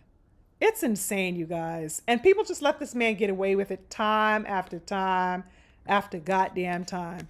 Now, really quickly, I definitely wanted to touch on the better Bivol card, of course, because that's a huge card that's coming up in about 2 weeks. It's the fight card that is also, of course, going to be hosting the Shakur Stevenson versus Schofield, event on there. So we're about 2 weeks out from that fight. And, I'm wondering if the overall Bivol Better BF card, just in totality, I'm wondering if it's going to garner, some enticing energy back into the fold of boxing, of course, right? I'm expecting Shakur to pull off the victory against Kid Austin. I wouldn't doubt that any of you didn't feel the same, didn't, concur with that.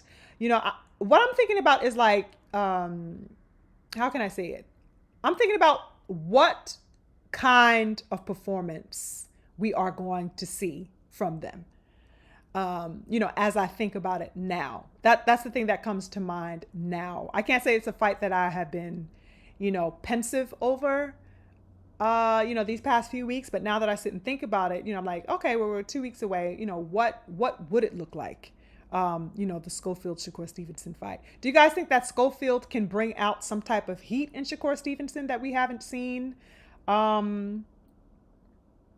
lately, I guess, but for me, I like Shakur Stevenson's last performance, but I mean, as far as like the wider boxing world that has been ridiculing and kind of castigating him ever since the De Los Santos performance, do you think that the Schofield fight can really call out of Shakur Stevenson, a dog and a killer that is going to, be putting and shutting down all of that talk that the boxing world, those ones who have been criticizing him, put all of those people's, doubts of him to rest? I would love to see it. Like I said, I believe in these young brothers.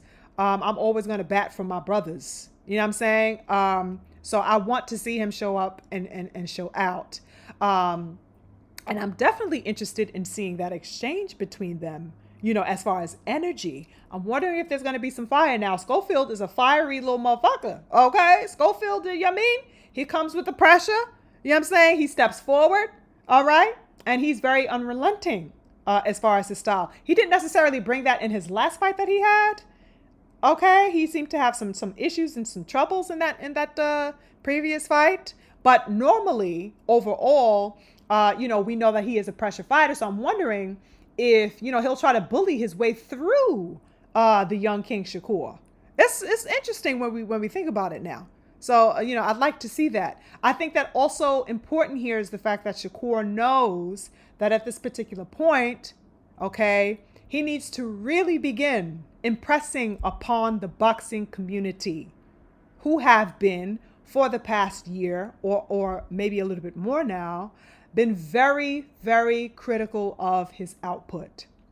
I think that he knows he has the eyes on him. I think he knows that the scrutiny has been tenfold on him. And I think that he really wants to show, or at least he should be in a place mentally where he wants to show and prove that he's levels above somebody like Schofield. Okay. Now, Schofield isn't necessarily the biggest name in the division at 135. Okay. By any means. But he is certainly ranked number 2 with the WBA. That's for sure. So it's one up. It's actually a few notches above Tank Davis, who went completely out of his division and the rankings in his division to go fight a motherfucking 130 pounder. That's for sure. So Tank Davis is, as far as this particular moment, levels above, the quote unquote face of boxing, because he's fighting the number 2 WBA ranked fighter. So I'd like to be pleasantly surprised. I have no expectations for this fight whatsoever, except that Shakur get the victory. But as far as how he will get this victory, I think it's going to be interesting to see. I would like to be pleasantly surprised. I would like that. So hopefully he's, gets in his bag. Hopefully there's a fiery exchange between them. Hopefully all of the non-talk between them, gets turned around and they do some major talking in the ring. Okay, all of this non-talk, hopefully all of that gets supplanted by a fiery exchange in the ring. Okay, we already know that Schofield is stepping. He likes to put his pressure. You know what I'm saying? He be stepping on something when he fights. So I think that there's a possibility that he may call, at least a sense of, pertinence out of Shakur Stevenson. I hope it's a fight that pushes Core, to show up. I hope that it's a fight that he, assumes with a level of confidence. I just want to see a good fight. I want him to have a good performance. And, I don't want him to have yet another thing for people to throw tomatoes at him for. I really don't. Honestly, I want to see him prevail. I don't like all the talks around this, because real talk, they give these fighters who do way less and who have way less notable names and characters. They give people like that way more support than they do somebody of notability like Shakur Stevenson. Shakur Stevenson is an Olympian. Shakur Stevenson is a multi-weight division champion. Okay.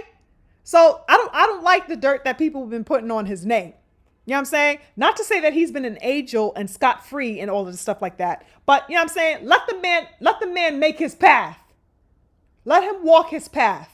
So I want him to claim that, and I want him to shut these people up so that I could see him continue forward. And so that, we can finally get the goddamn smoke that we all want to see, which is him and motherfucking Tank Davis once and for all.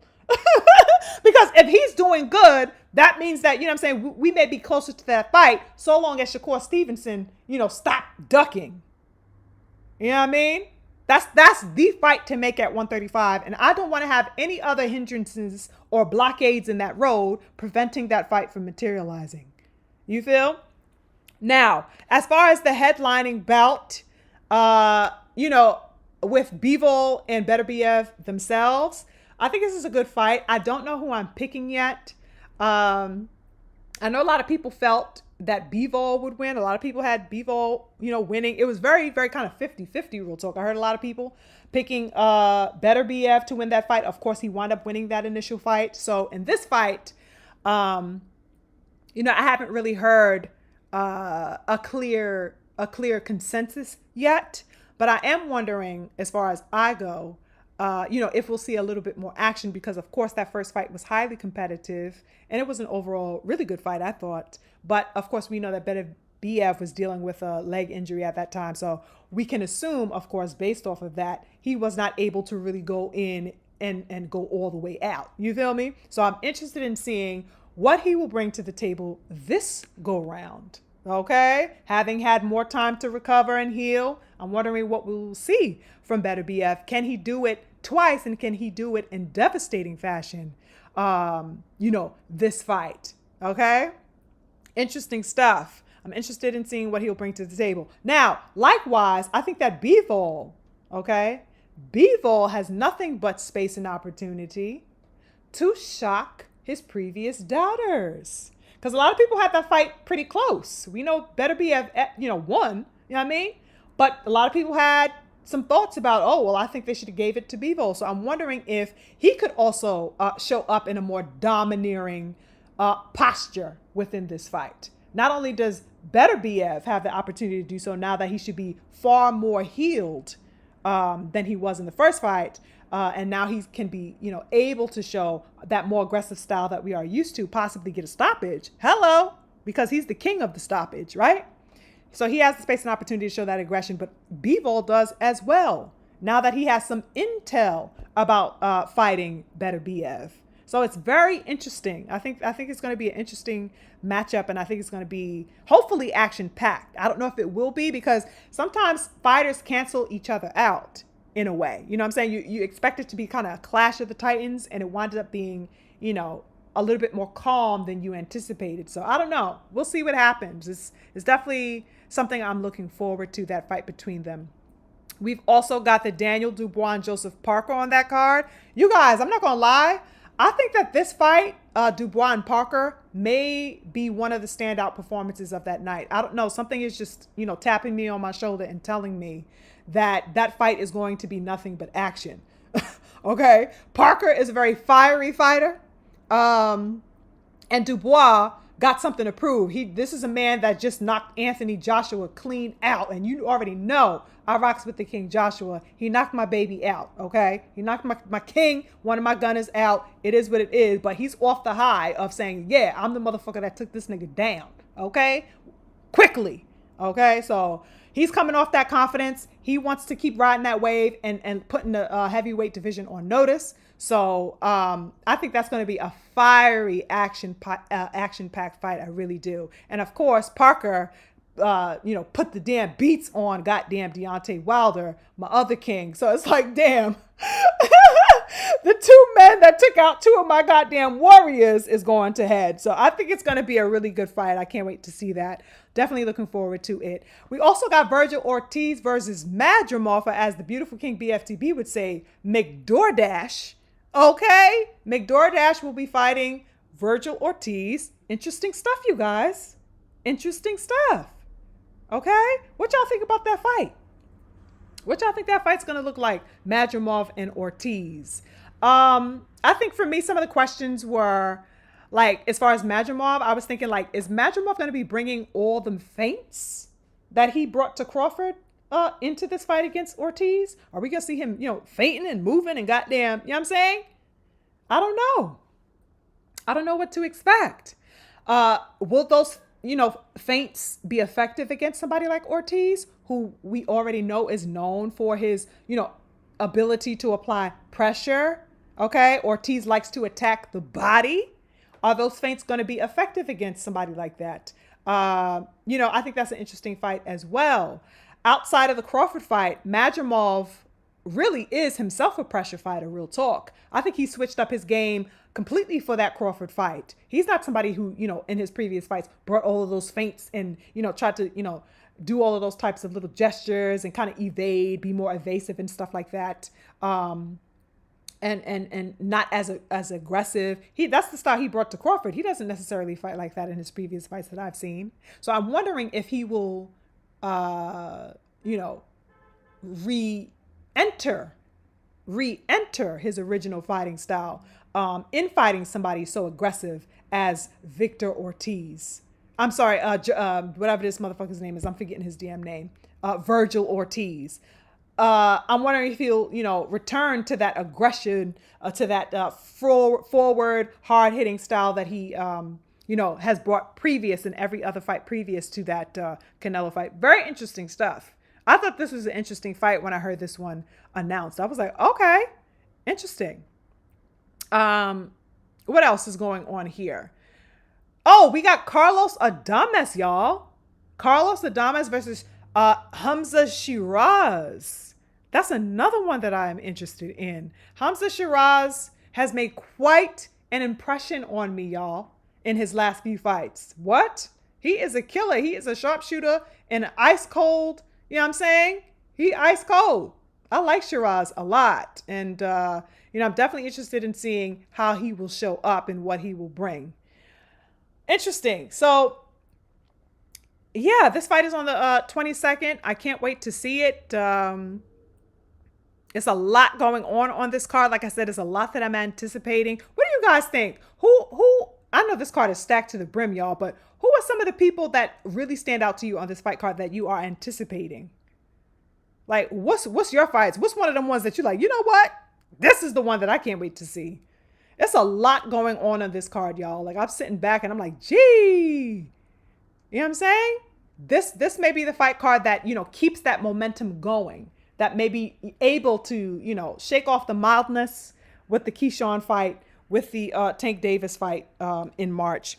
This fight card may really, bring a level of excitement that we need to hold us over, of course, until, we get the likes of Devin Haney back in the ring and whatever is to follow that hasn't been announced yet. So I'm hoping that this is, going to present, every bit of the fireworks that it assumes that it will present with such a card like this. I think it's a phenomenal card.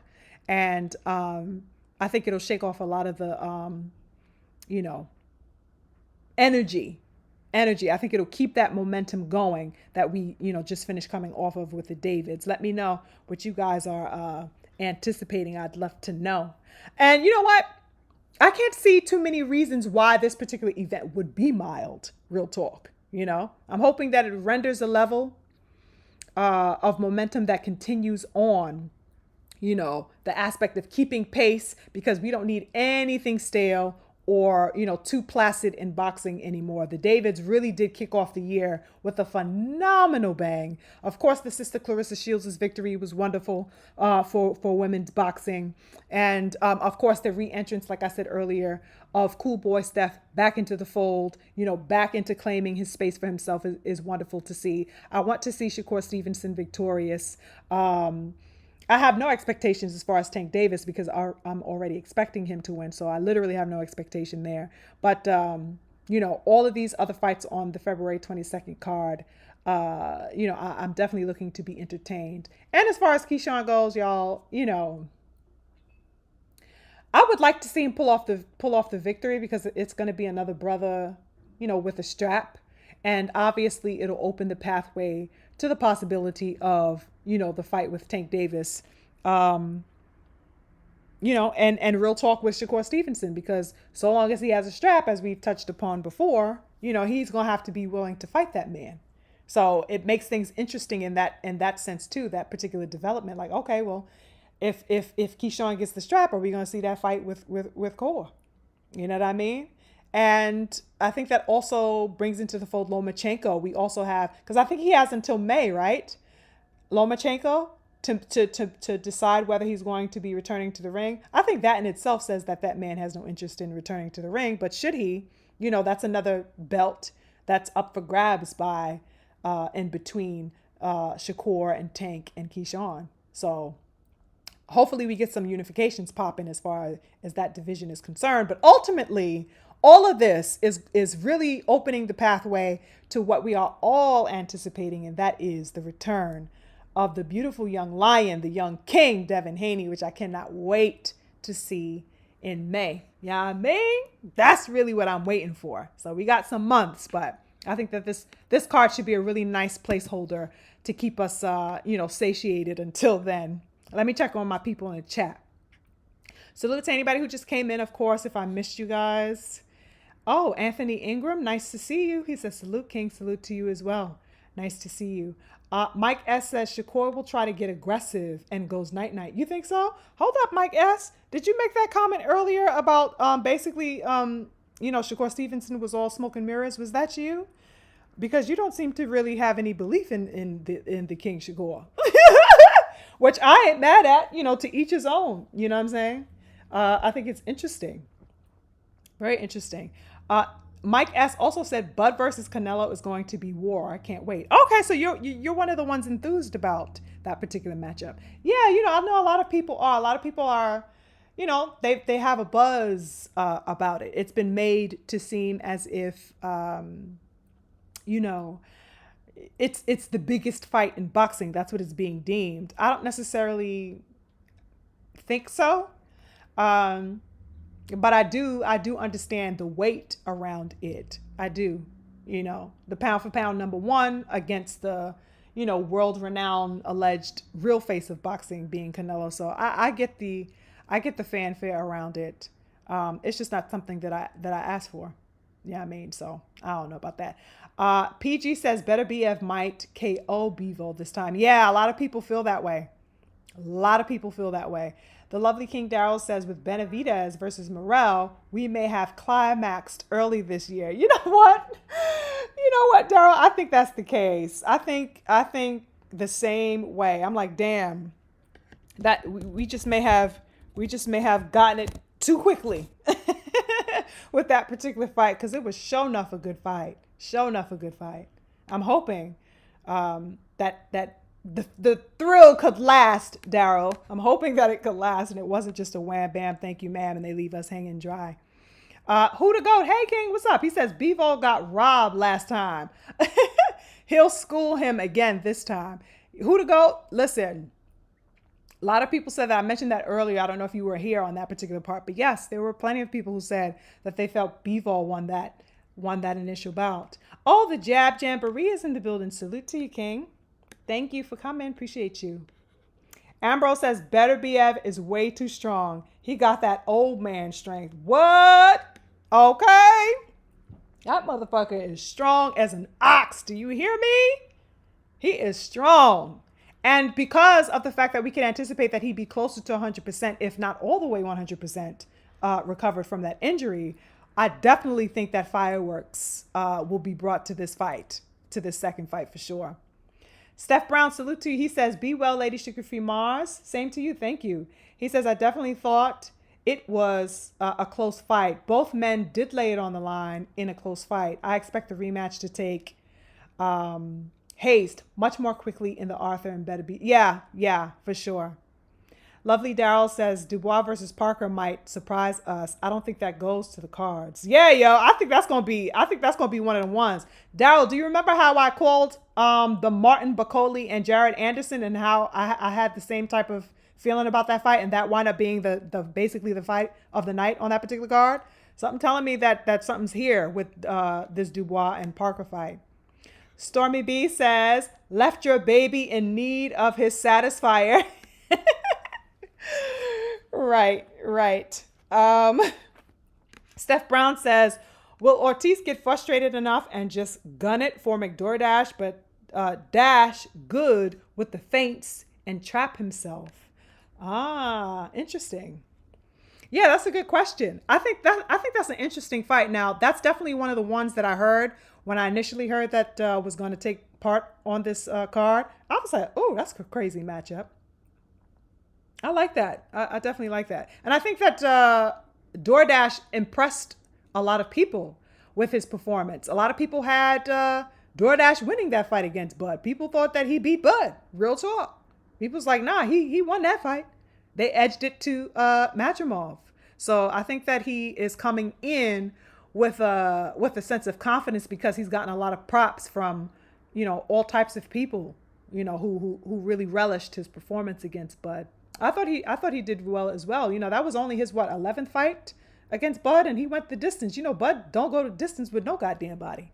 So, whatever he was working on, it worked against the likes of Bud. So I wouldn't be surprised if he pulled the W against Ortiz. Interesting fight for sure.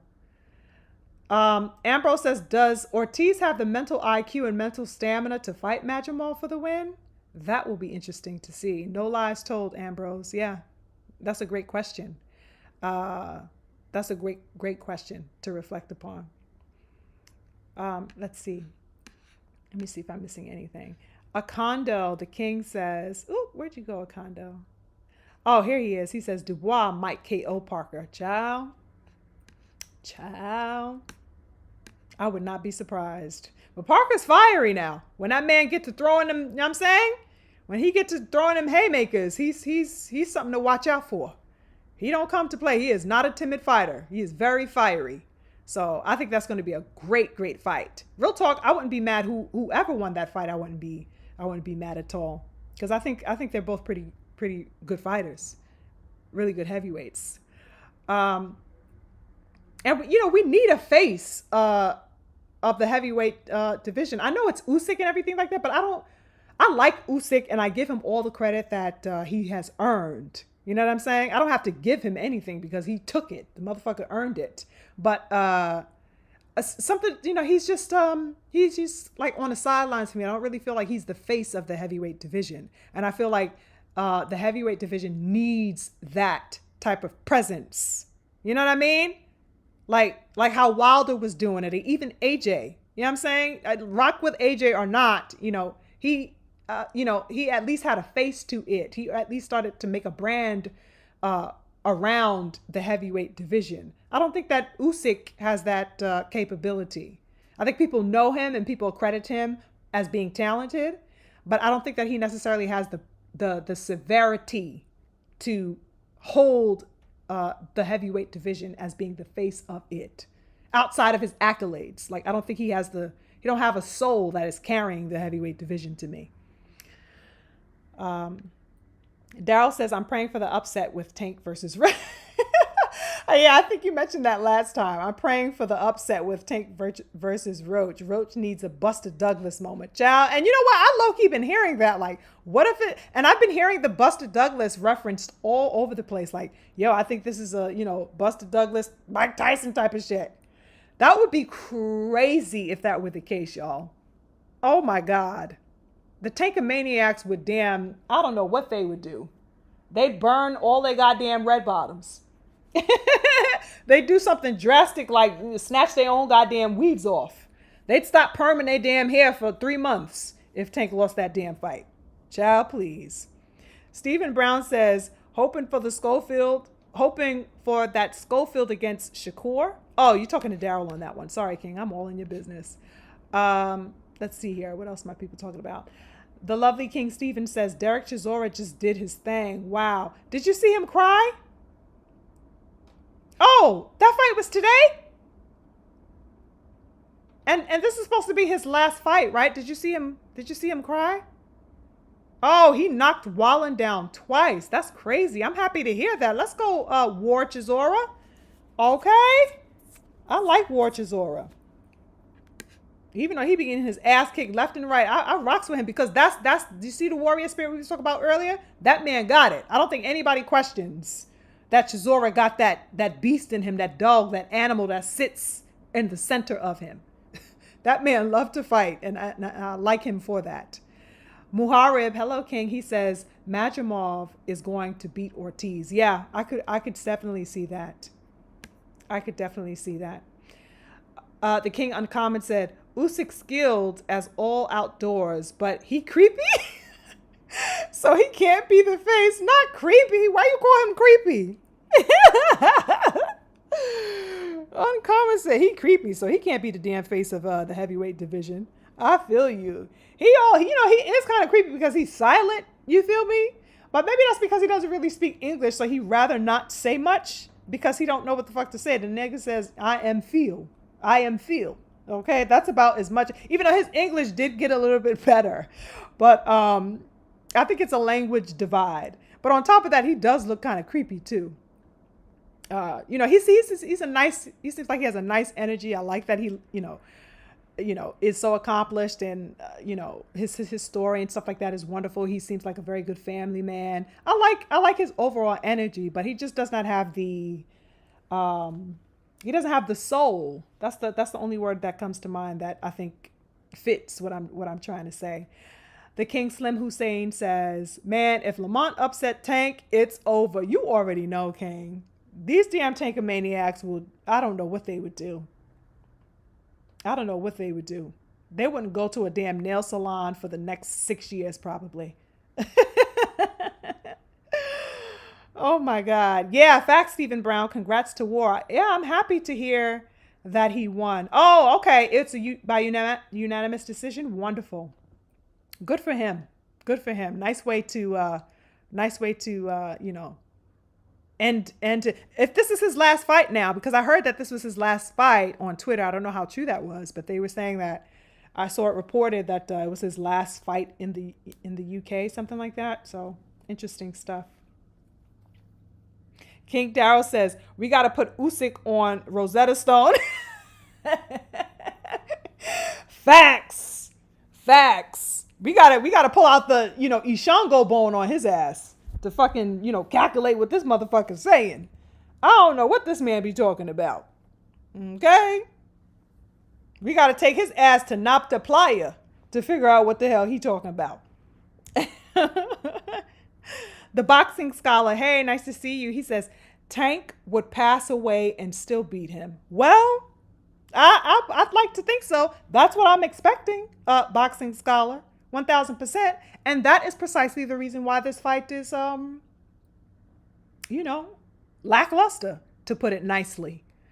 Because, people already are going in there with the expectation that if Tank Davis was a rotten, stinking corpse, he'd still kick Lamont Roach's ass.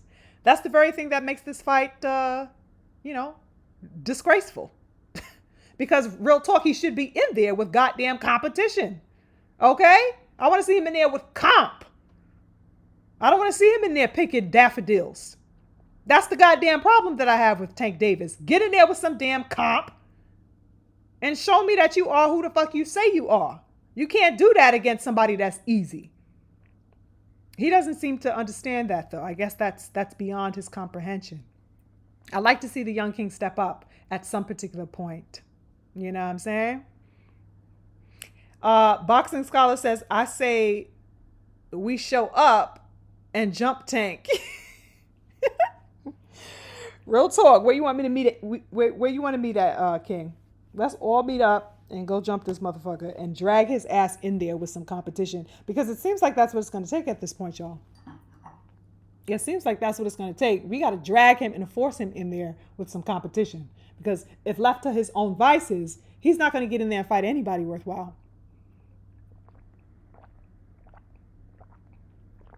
He's going to avoid, excuse me, I was drinking my juice. He's going to avoid that at all costs. Meanwhile, the goddamn Take-A-Maniacs are going to say that we are hating because we want him to step up and show and prove. We want him to earn the title that he's saying that everybody ought to be giving him. They're mad at us because we want him to show us who he is. It's crazy. Absolutely crazy.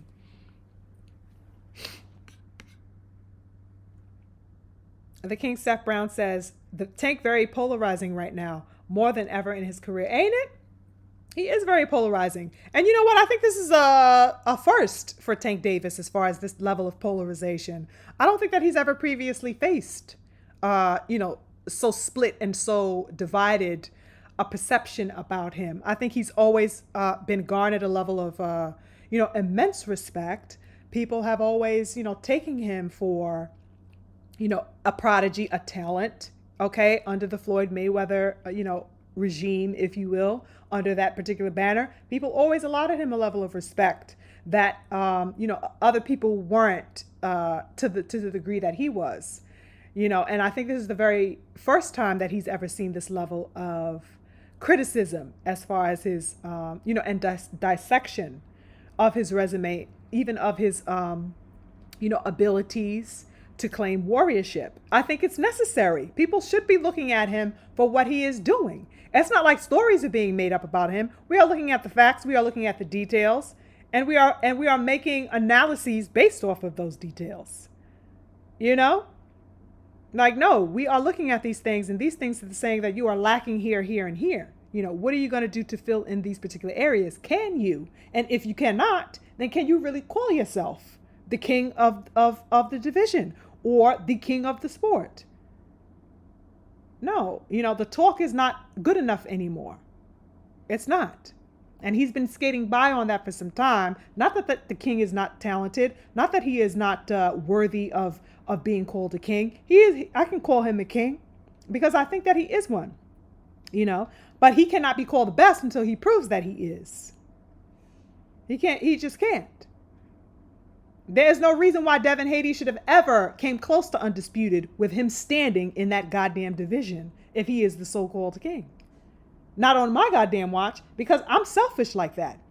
Not on my goddamn watch. If I was Tank Davis, nobody would be eating. No one. Until they come through me. They got to ask me for motherfucking permission. That's what I'm looking for from Tank Davis. You got to go through me to get this. And the fact is that Devin Haney not only wasn't able to go through him, but he skipped over his head like he wasn't shit, like he was a chump. Like, nigga, you don't want to fight me? I'm jumping over you and I'm on to the next one. He bypassed him completely as if he were irrelevant. How could Devin Haney do that if Tank Davis was really about that? There's no way in hell that would have been possible. Devin could have only called him out for so long, you know what I mean? And it is what it is. And I think that that type of mentality is, the very reason why he hasn't unified Tank Davis still at this particular point, And I go hard on these, analyses of him because I want him, like I said, to show and prove. I want to give you this title. I want to see you be supreme there.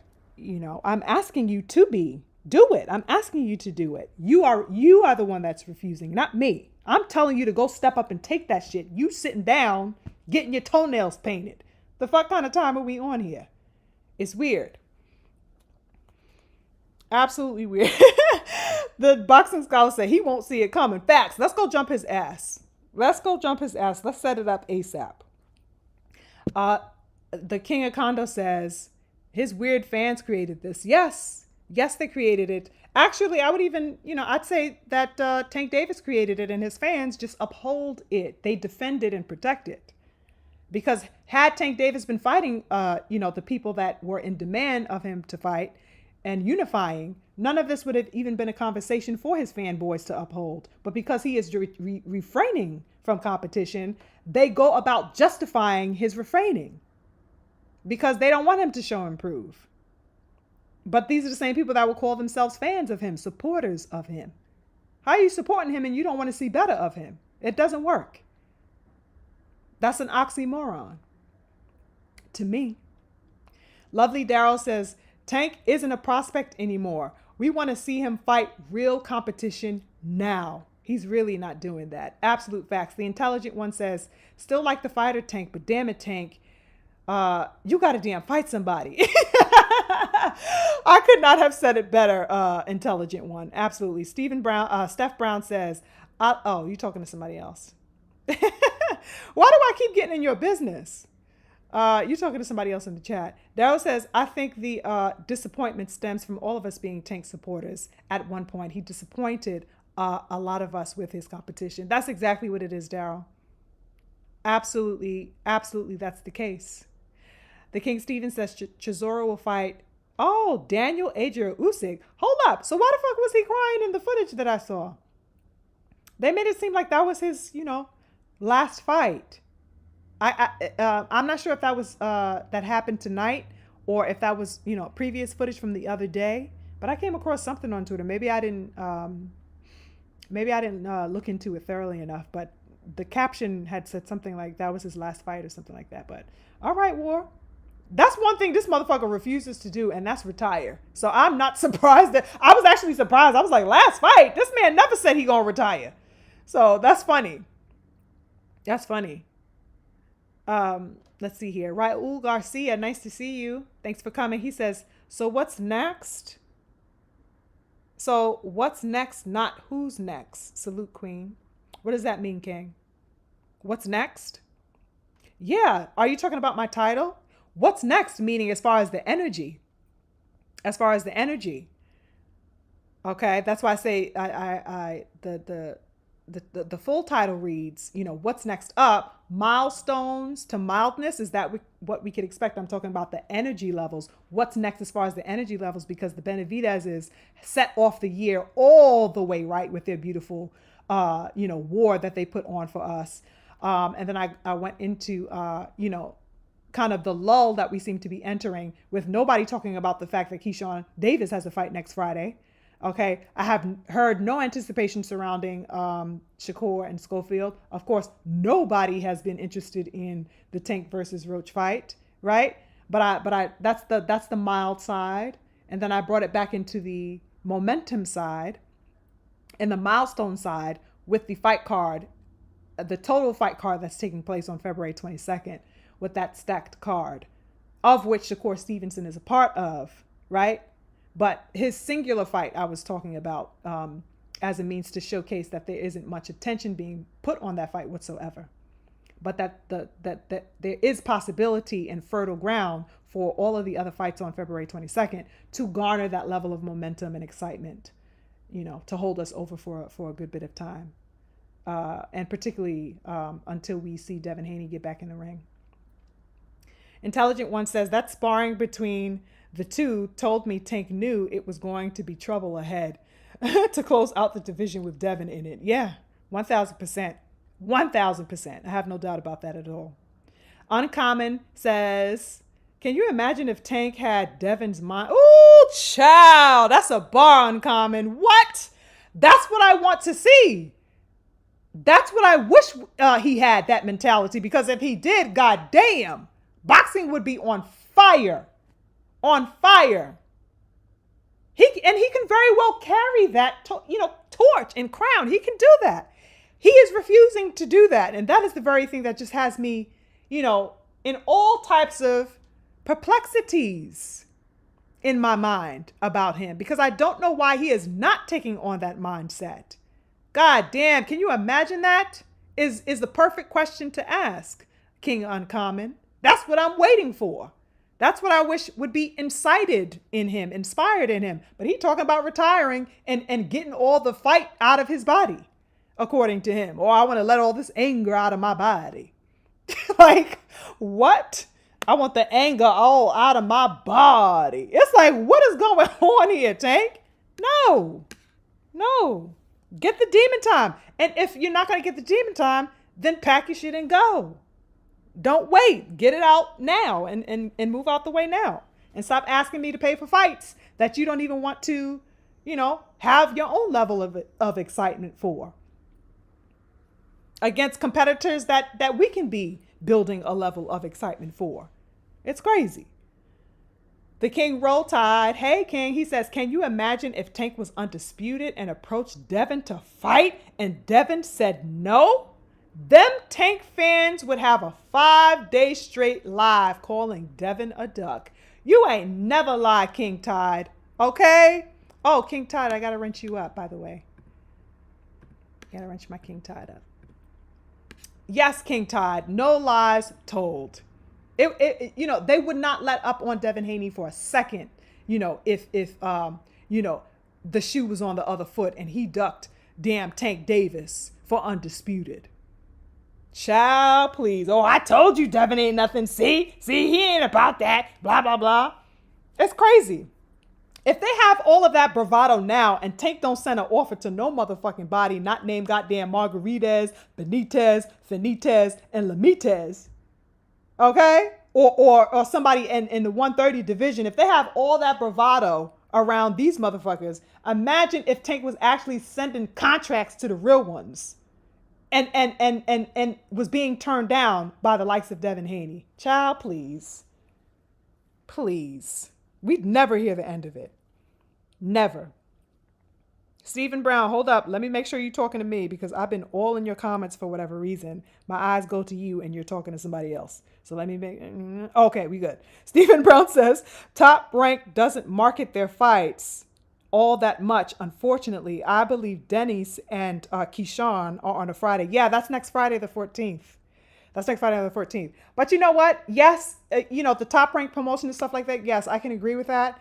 But in the first, half of the discussion, King Stephen, Steph, I keep saying Stephen, excuse me.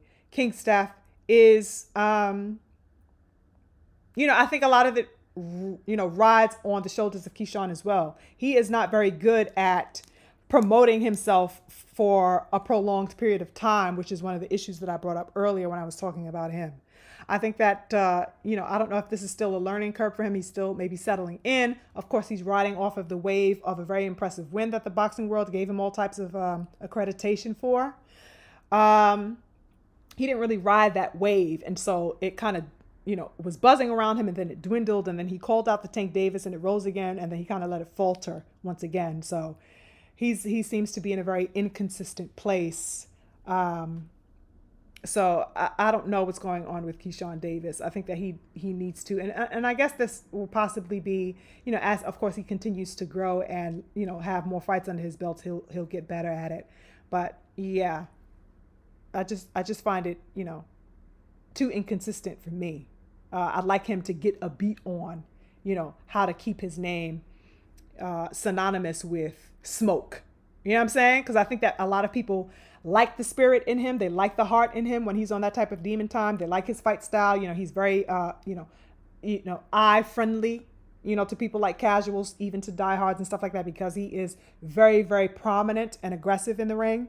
And I think that, if he feeds off of that personality outside of the ring as well, mesh it well and stay consistent, with putting that out there, I think he could, no matter what he has coming up, people will tune in. But literally, virtually nobody has been talking about at all Keyshawn Davis. Nobody's talking about it, which is crazy to me, especially coming off the fact that he, just had all of this buzz around him barely a month ago. You know what I'm saying? Very interesting stuff. Glenn Mickens in the super chat. I appreciate you for the $20. Thank you very much. I appreciate it. BF is in the chat. He says won't happen. Dude is a diva. You already know.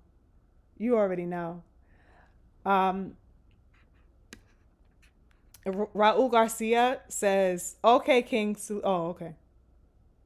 Okay, my bad. In more people's business. Muharrab says, Keyshawn is active, which means he is in camp. It's on Top Rank. Yeah, I said that earlier too, Muharrab. I get the fact that, he's been in camp and stuff like that. But, I do feel like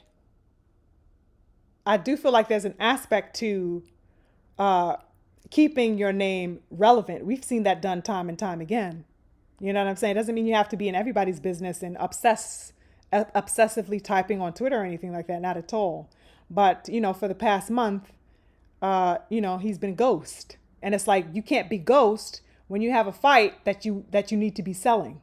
Okay. He is not fighting at the chicken and waffle spot. Keyshawn Davis is fighting at Madison Square Garden.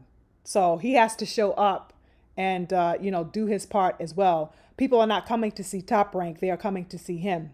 So he needs to, begin to put his personality out there a little bit more. I think it'll do him well. It does not hurt. And it does not mean that he has to take away from his focus on his training camp. I think that as he grows and he develops, he should be working on finding a balance between doing that, because it's important to establish that type of connection and persona with either people who support you already and potential supporters, because there are a lot of people on the periphery as well that he can grab a hold of, if he were to practice a level of consistency.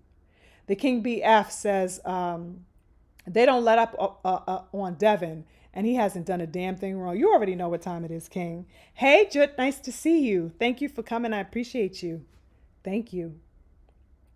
Ambrose says, I think Keyshawn is going to be the one to step up and do something in the division. I think he will switch it up on core when the time comes for that belt. You know what, Ambrose? I'm hopeful of that.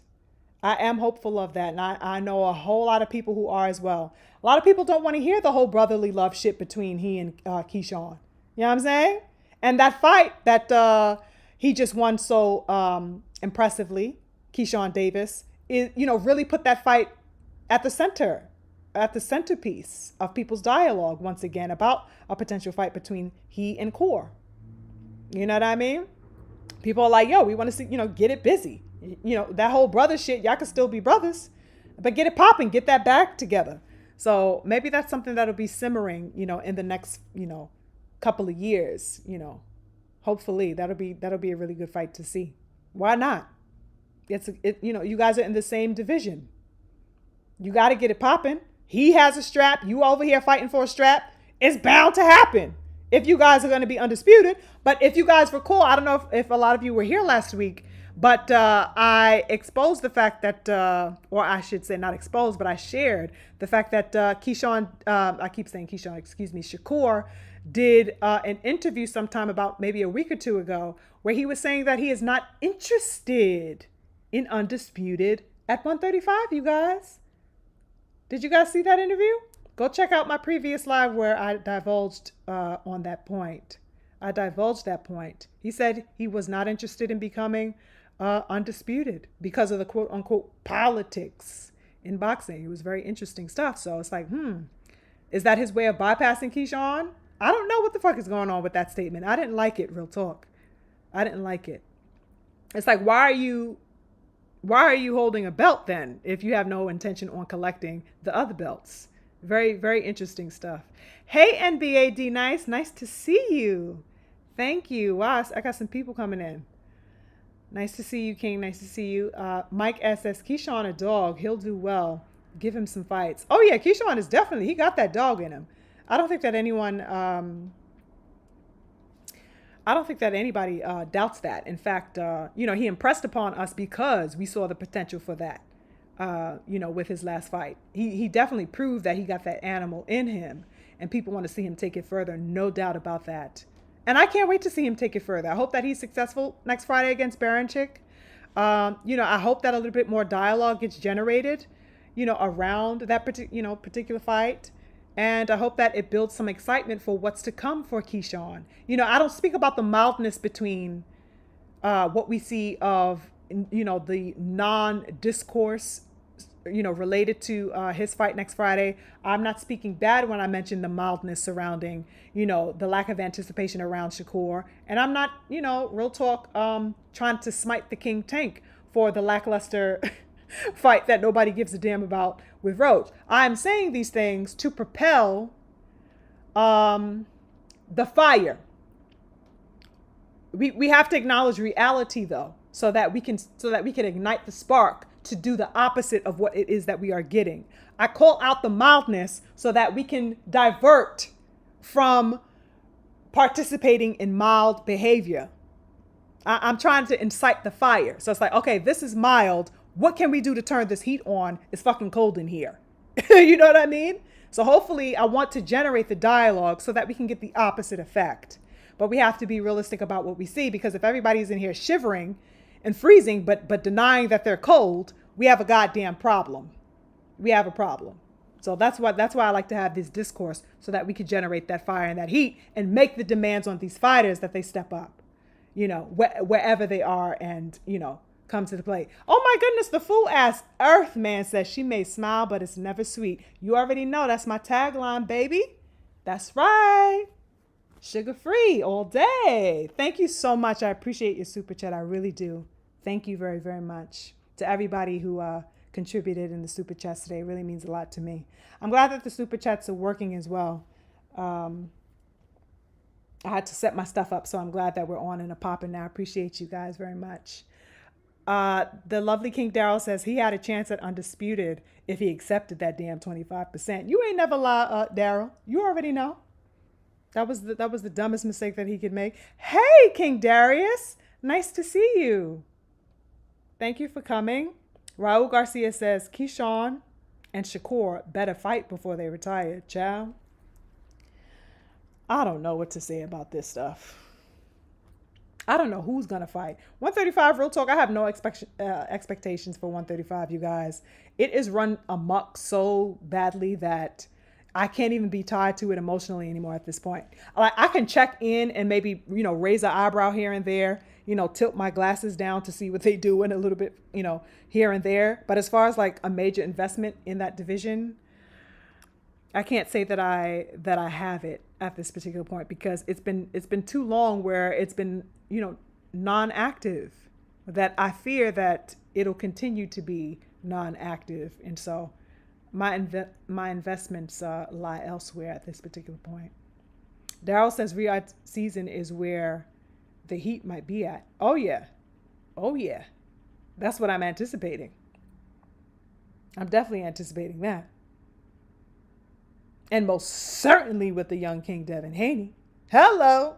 The King Uncommon says, if Core isn't interested in Undisputed, does that mean it was never his intention to fight Dev?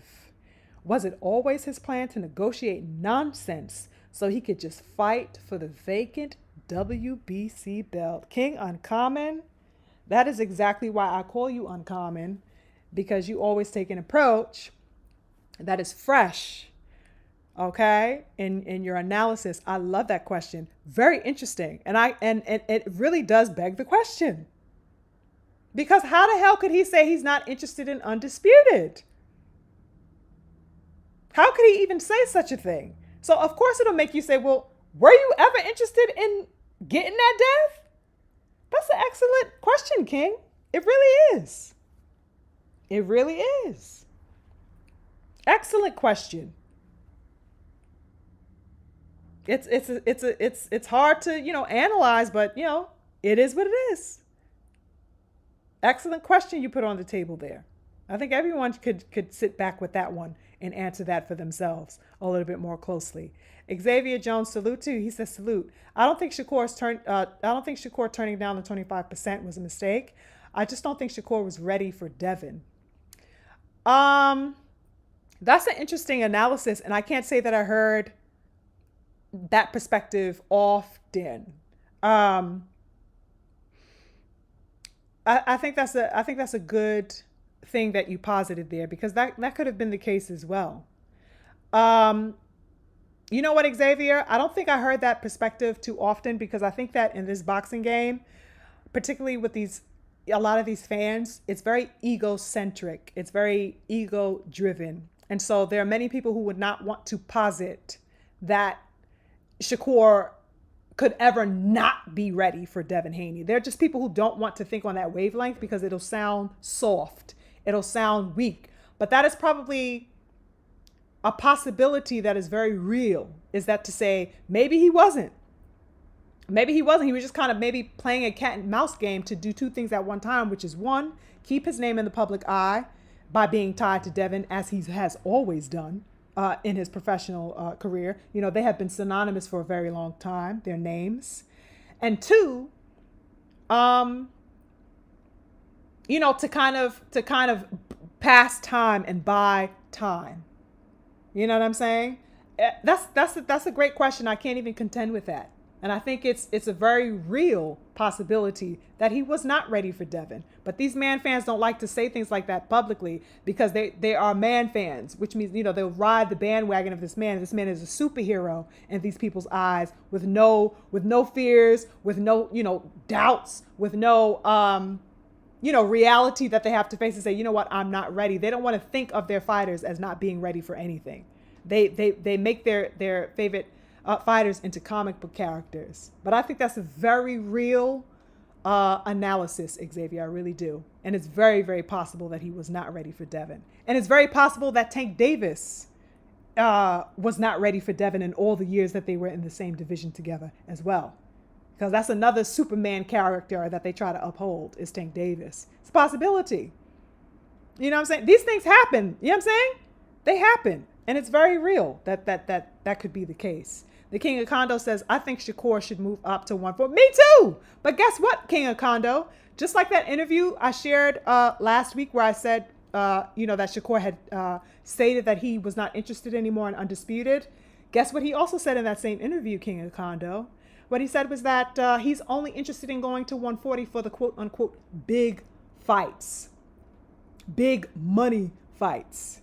Now you tell me what big money fight is at 140 for him at this particular juncture, when we got Devin Haney and Teofimo Lopez and Ryan Garcia possibly touching the welterweight division and leaving 140. What the fuck big money fights is he talking about at 140?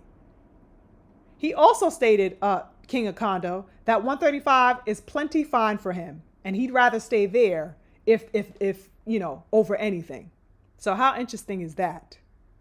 Crazy stuff at work, you guys. Crazy, crazy stuff. NBA D Nice says, gotta run, Queen. Just had to pop up in support. I appreciate you, King. Thank you so much. I really do appreciate it. Your presence. Thank you. The King Darrow says, if that's true, then it's another example of clout chasing. Well. King of Kondo says, can't say you're not ready while calling that person out. The duck. Thank you.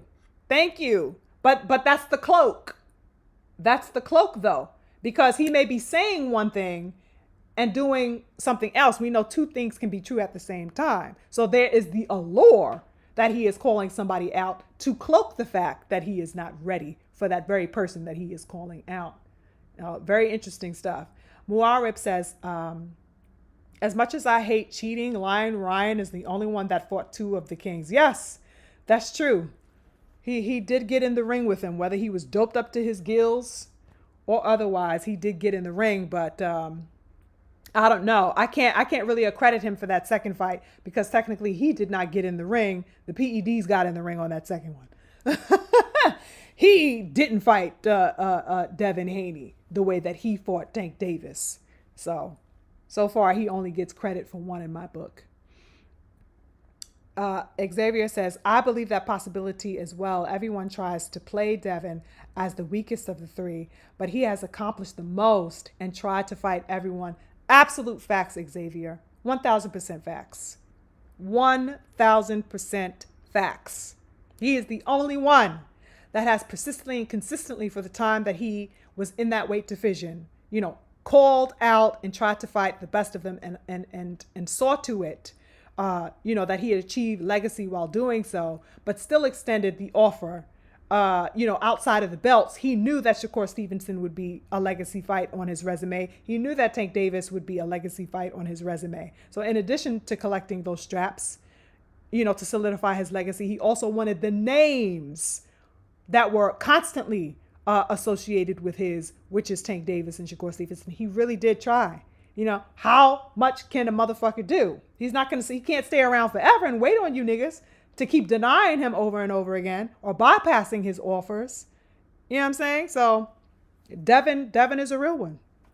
He's a real one. He did what he could until he moved on to bigger and better things, and that's that. And we see him going forward with those ventures now, and him looking to dominate welterweight at some point soon. Yes, King Akondo. He says, yep, that's what he said. Jit said, no money fights at 140. Exactly. So what the hell was he talking about, King? Go watch that interview. I think that was on, what did I say? It was on Boxing Social. If you type in Shakur Stevenson, Boxing Social, that interview should pop up. Interesting interview, you guys.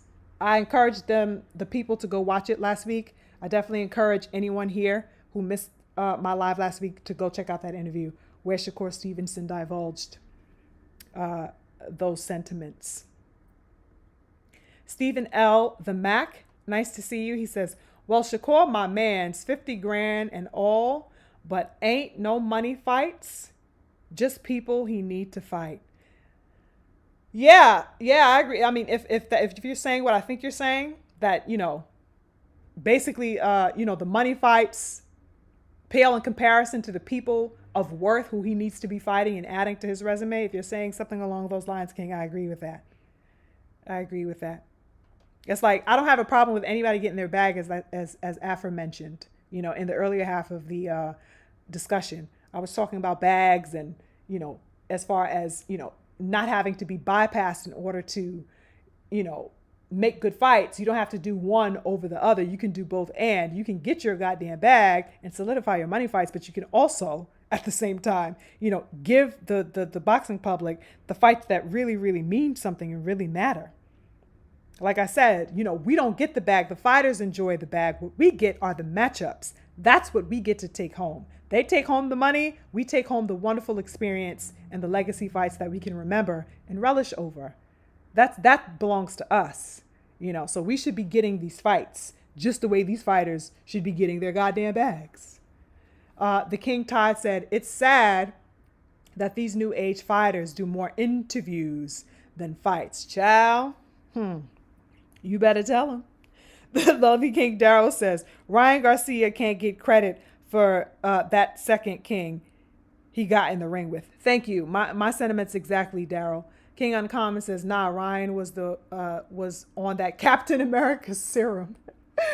He can go play in traffic ASAP on the busiest highway. Okay.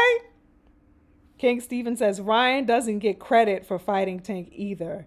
He's freeloading off of elite black fighters' names. Child, you better tell him, Steven. Okay? And he got on a goddamn bended knee in that ring as well. So, miss me with the nonsense. Sports Prediction 101. He says, I don't like cheating, but I don't appreciate the weight draining either. Hold up. Let me digest what you said here. I don't like cheating, but I don't appreciate the weight draining either. Who was weight draining?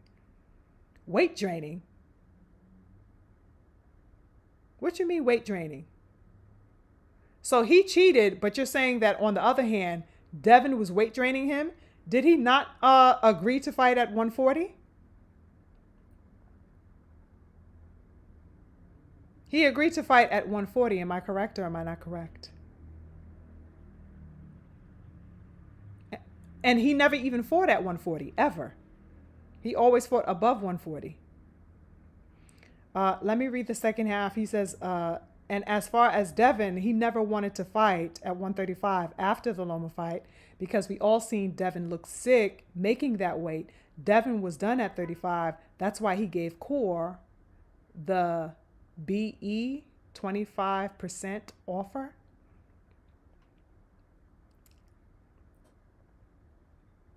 He never wanted to fight Loma at 30. He never wanted to fight at 35 after the Loma fight. Well, he extended the fight to Shakur, so he definitely wanted to fight at 35 after the Loma fight. That's why he gave Shakur the offer. I'm not sure what you mean by that. So you mean the fact that he was weight drained? Devin never had an issue making 135 sports prediction. Okay. Did he look gaunt? Absolutely. You know what I'm saying? But he was willing to make it in order to make the best fights. And one of the best fights that he could make at that particular time for his legacy was Shakur Stevenson, because Shakur Stevenson is a notable name. So he wanted to get that job done before he left the weight class. Shakur Stevenson, duck. That has nothing to do with anybody's, weight losing, cutting pounds. That has nothing to do with anything except that Shakur Stevenson denied the offer. That's what needs to be explained, not Devin Haney making 135. He was willing to do that to make the best fights that he could at that particular moment. Stephen L. the Mac says, nope, him and Tank was 143 or something like that. Him and Tank was 143? You mean Ryan and Tank? You may be talking about the earlier point with Ryan not making 140, Stephen L. Uncommon says, I don't like cheating, but okay. Facts. There is no but after that, sir. With all due respect, sports prediction. Ain't no but after a motherfucking cheated. Devin Haney did nothing, near the sort to Ryan Garcia. He did nothing at all to have a but at the end of that statement. No. All Devin did was sign an agreement that he fulfilled. Okay? Ryan did not fulfill that agreement. So there was nothing done on to Ryan. Oh, you said no, Tank weight drained Ryan. Okay, sports prediction. Sports prediction done came back, y'all. He says no, Tank weight drained Ryan. Okay, yeah, in their fight. Well, he also drug tested him. Listen, when we look back in retrospect and we see that rehydration clause, can we really be mad that he put one on Ryan ass when we saw that Ryan completely disrespected Devin Haney and came in overweight and was on PEDs? It looked to me that Tank Davis checked his crossed his T's and dotted his goddamn I's. Am I lying or not? Not only did he have a mandate on him testing with VADA, he also put the rehydration clause, because look what wound up happening when he fought Devin Haney. Ryan Garcia abided to none of those things. None of those things. So it is what it is there. Maybe he knew some sucker shit was he was going to try to, pull off some sucker shit with the coming in overweight. So he says, no, nigga, you going to abide by this goddamn rehydration clause. Maybe he already felt something was, you know what I'm saying? I don't know. Lovely King Darrow says, if Shakur beat Devin and turned around and gave 25% to Devin in a rematch, I would be fine with that. Yeah, exactly. What would there be to have any angst about if that were the case? I wouldn't have no beef with that.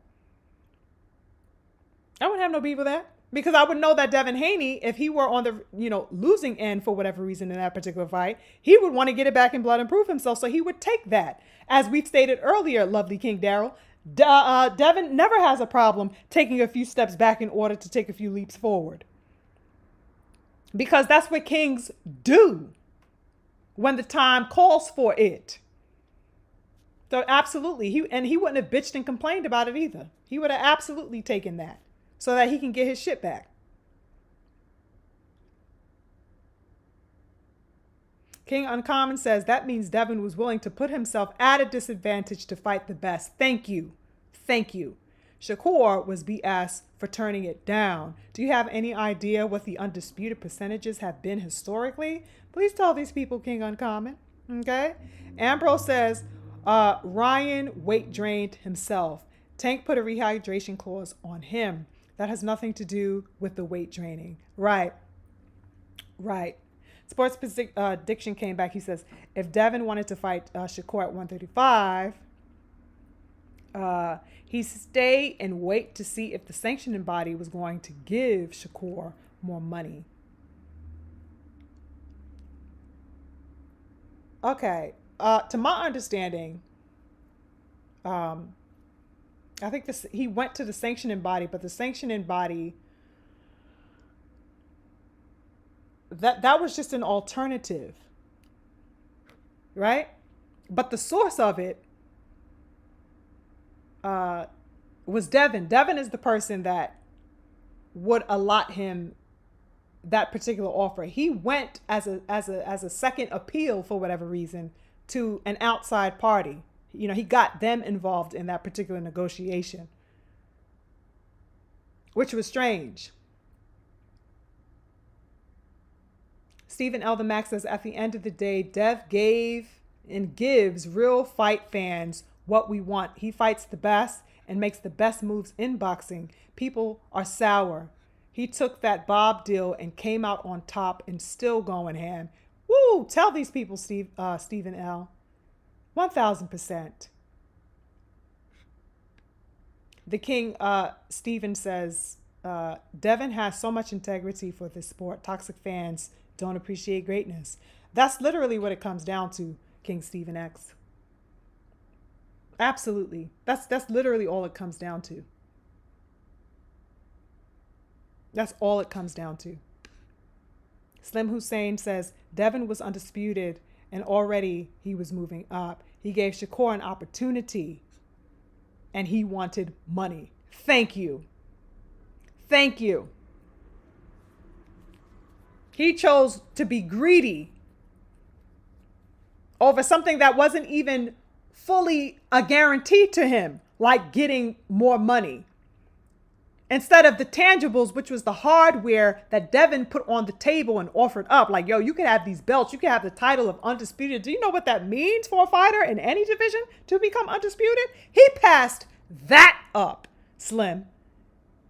100%. It's insane. And I'm sure that he reflects on that, and it's probably why he became so disenchanted with becoming undisputed now at 135, as he stated that he is, because, he has all these regrets pent up in him for passing it up when it was literally put on his damn lap. Devin was like, all right, here's your chance. Here's your chance. You was talking all that shit. You coming in the ring after the Loma fight. You putting up fake motherfucking bottle services and telling people you sending me contracts. All right, nigga, here's your opportunity to step up and show and prove. What this nigga do? Back away with the excuse of wanting more goddamn money. Come on, son. Now all of a sudden you don't want to be undisputed anymore. Please. The King Tide says, I can always tell when Sugar Free is trying to show some restraint after she read the last comment. You already know, King Tide. You already know. Oh my God. Child.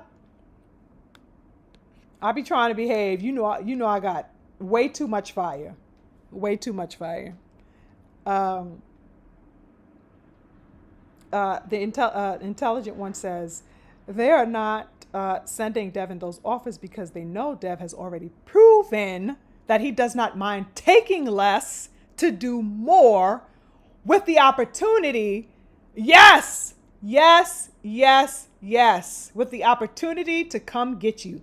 Thank you. That's why they refrain. They don't want to send Devin no offers because he going to take he don't give a damn. He don't care. He like, all right. Oh, as long as I can get you, oh, I'll take this. Hell yeah. If I can get you, I'll take this. He don't pass up the smoke. When it's meaningful smoke and it's something that's already within his gauge and it's something that's already, a part of his focus and a part of his goal, if you offering that shit to him, he's going to take it. He don't care how, how you try to dissuade him, how unattractive you try to make the offer. He's going to take it. And you absolutely right that he already showed and proved that he's willing to do so in order to get what he wants. That's what they scared of, that demon time, that lion heart. They scared of Devin out here. Oh, you can't make this unattractive to me. I get you at the end of this. I get to take your head clean off your shoulders. What? I'm definitely showing up. You can't make this unattractive to me. and they're absolutely petrified of that. Absolutely petrified. Steph Brown says, I said it earlier, Shakur, always looking for ways out. Typical top rank way. Damn. King Stephen says, then sending secret text messages to Devin saying, they made me do it. King has growing up to do. Okay, Stephen, what is up with that?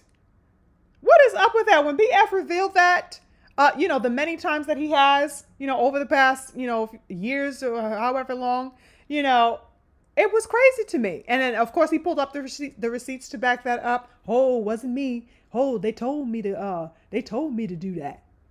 What is going on here? What is going on here? And then it's like, if you're going to do what they say, at least follow up and fight the man. But you motherfucking just doing it for show? So you got your people telling you out here to basically hold yourself out and not stand on business time? That's what you're doing?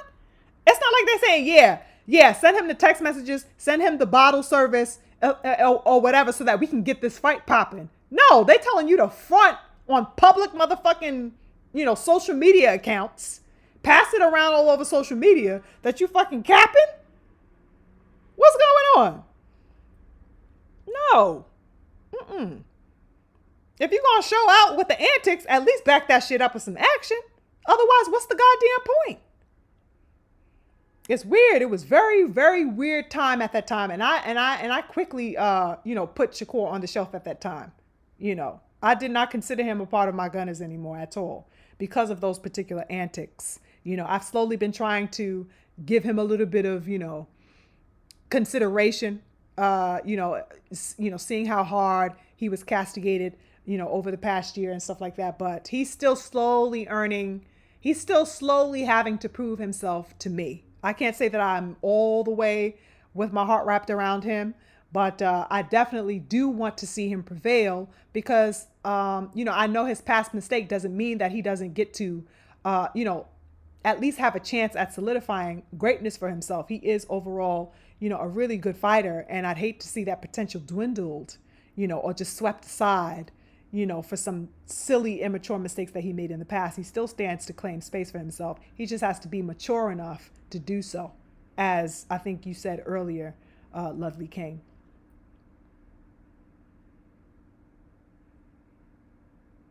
Sports Prediction said, Shakur could get 30% and he wanted all his money he was entitled to. If he could take 30%, he can take the 25%. Because not only was he getting offered 25%, he was getting 25% and all of the belts. 25% and undisputed. And he was also getting 25% of everything. Everything. Not just a percentage of an amount of money, but of the total earnings of the event. Everything he was getting 25% of, plus undisputed. And he turned that down. So 30%, if he could take 30, he can take 25%. And become undisputed if he's beat Devin Haney. You could not have gotten a better deal. I don't care how, people try to flip that up. You could not have gotten a better deal. People like to leave out the fact that it, first of all, was 25% of everything. And, becoming undisputed goddamn champion, which is the most coveted, win and recognition that any fighter could achieve in their division.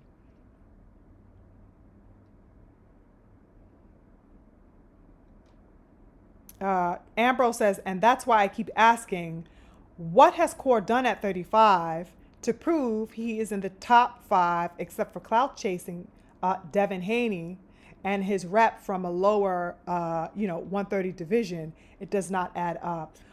Well, he is a multi-division champion. You know what I'm saying? Shakur Stevenson is not a chump. You know what I'm saying? He definitely has to build up his resume at 135. And I think that he is standing to do that. But I think as far as what he has done, I think the same could be asked for Tank Davis. I mean, he and Tank Davis are not far from each other, except from, of course, all of the accreditation that we give to Tank Davis, of course, with his association, him being considered a prodigy, him, of course, having the Mayweather banner and that history tied to him, of course, with his time with TMT and stuff like that. But as far as resume is concerned, I mean, they are not that far apart, except that, of course, Tank Davis has a longer standing at 35 as far as his time in the division. But, what has he done? He's a champion in the division, no different from Tank Davis. So he earned his spot. He is there. He is a standing champion at the division. That is what he has done. What else does he need to do? The only thing that he needs to do is fight the other champions in the division. And that's what we are calling for. And that's what we are waiting for. That's all he has to do is fight the other champions. And the other champions need to fight him. Of course, most notably Tank Davis. That's the only thing that needs to happen at this particular point. Hey, MJ. Nice to see you. Thank you for coming, King. I appreciate you. Xavier says, Devin looked that man in the eyes and told him, I'm number 1. Cole replied back, for now, and then turned down the offer. Okay. Say it again, Xavier. Please remind those people that are in question about this for whatever reason that they may be. Okay. He said, for now, and turned down the goddamn offer. Ain't that something? Y'all? That shit is crazy as hell. And it's probably a lot of this heat that he's been getting is a lot of karma, I think, riding off of that, because that was a hell of a goddamn mistake that man made. And so all the backlash that he has been subsequently getting is, is probably due to, his ill choices. He's just receiving the repercussions of that. And they have been unrelenting on Shakur Stevenson. The lashings that he's been getting, from the public in all types of ways. And to one degree or another, it may be because of the ill choice that he made, to turn that offer down. Kobe Myers, nice to see you. I'm not sure if I've seen you here before. He says he was getting all the belts if he won anyway. You mean as opposed to getting the 25%? Please explicate that for me, Kobe. Oh, you wrote something else. He said, if Shakur was entitled to 30%, then Devin should have waited. Devin didn't wait because he was comfortable. Oh, Devin didn't wait because he wasn't comfortable making the weight. Excuse me. Devin waited. If he didn't wait, there would have been no offer extended to Shakur Stevenson, Kobe, the brother Kobe. Okay. He waited. If he wasn't waiting, how could he have made the offer? When the offer was denied, okay, that is when he posited that it would be better for him to move on up, because how the fuck much longer is he supposed to wait for you to continually tell him no? Let's not be forgetful of the fact that was not, he didn't only offer Shakur one time. There were several offers posed and propositioned to Shakur Stevenson, all of which were turned down. Okay. So it comes a point where, you're an adult and you say, okay, well, this man does not want to fight me. I have sent offer after offer. Okay. And they have been repeatedly turned down. You don't make demands of me. I am the undisputed champion. Me. I have all the hardware. You do not make demands over here. I I tell you what you get. And I decide if I want to give you a little bit more or not. You dictate nothing to me. I am the undisputed champion, period. You should be thankful that I'm even looking at you at this particular time. Okay? I'm offering you undisputed. I don't have to offer you a motherfucking thing. I do not, because I already have the acclaim. I already did this. You are trying to get where I am. And I'm gracious enough to offer you the opportunity. This is what you will take, or you will pack your shit up and get the fuck stepping. Okay? That's where Devin was coming from. And it probably wasn't even as boastful as I am saying it. But real talk, either way you chop it up, that's the fact of the matter. Devin Haney was in the driver's seat, 1000%. He owned the vehicle. This motherfucker is asking for a ride, and you telling me, the person who is needing a ride from me, how much you will take? Disrespectful. Disrespectful on the part of Shakur Stevenson. Not that I'm mad at him for, trying to negotiate. You can shoot your shot, but after your shot don't go nowhere, it comes down to if you really want to take this fight and make some legacy, or you just capping. And he turned it down. You know what I'm saying? He got to eat that. And he is eating that to this day. So much so to the point where he's saying now he's not even interested in being undisputed today at 135. So, that's something he has to live with. He should have took it when he was offered, because it was on the table for him. Not only was it on the table, Devin was throwing that shit at him. Like, yeah, you telling me this is what you want? All right, meet me here. This is what you get. Are you down? And Shakur chose to play the diva game, the petty game, having nothing to offer Devin Haney, but playing a diva game. It's crazy. It's crazy and a shame. He should have took that goddamn offer, because it would have solidified his spot. If he really could beat Devin Haney's ass, it would have been proven. He would have been undisputed for the first time in his motherfucking career. He would have established, himself and taken that, as far as he wanted to. Now he's stuck fighting who? Fucking Floyd Schofield. Fighting who? What's that other guy's name that they were trying to make him fight? I forget that dude's name, the nobody from 130 that they pulled up from 130. Come on. Look, it's not like the reverberations of his decisions back then led him anywhere more beneficial than the position that he was in previously when he had Devin Haney in front of him. In fact, he has regressed from that point after turning down that fight. Where has that decision taken him? But 10 steps back. Nah. Nigga fighting on fucking Thursdays. That's what was in the aftermath of turning down that Devin Haney fight. A fucking Thursday fight. None of those decisions led him any further.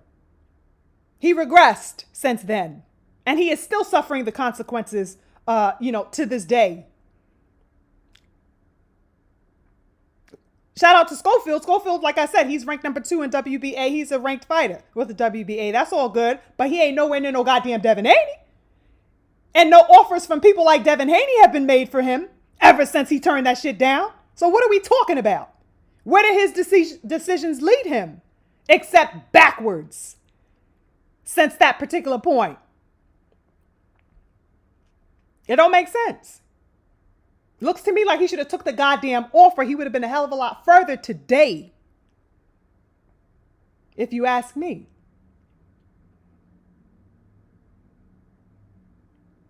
Salute to the beautiful King Druth, my big brother in the building with a super chat. Thank you. He says, support the queen. Real talk, beautiful King Drew. Thank you so much for showing up, King. I appreciate you being here always.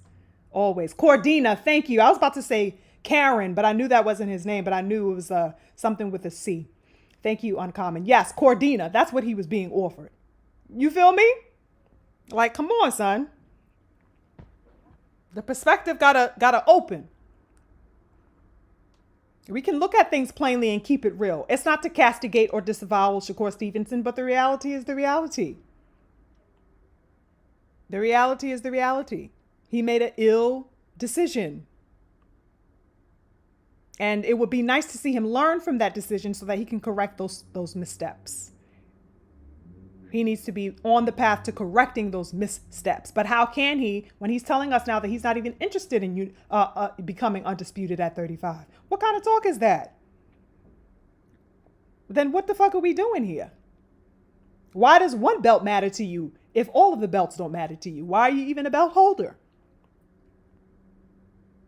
I don't know. I have questions around Shakur Stevenson, but hopefully, he'll be looking to answer those questions for us in the ring on the 22nd. And from that juncture onward, it'll be interesting to see what he plans to do. Does he want to even unify? But it's like if maybe unification is not even on his mind, because what does that mean? Unification only means that you're trying to get all the goddamn belts. And if that's not your plan, the fuck are we good? What are we doing?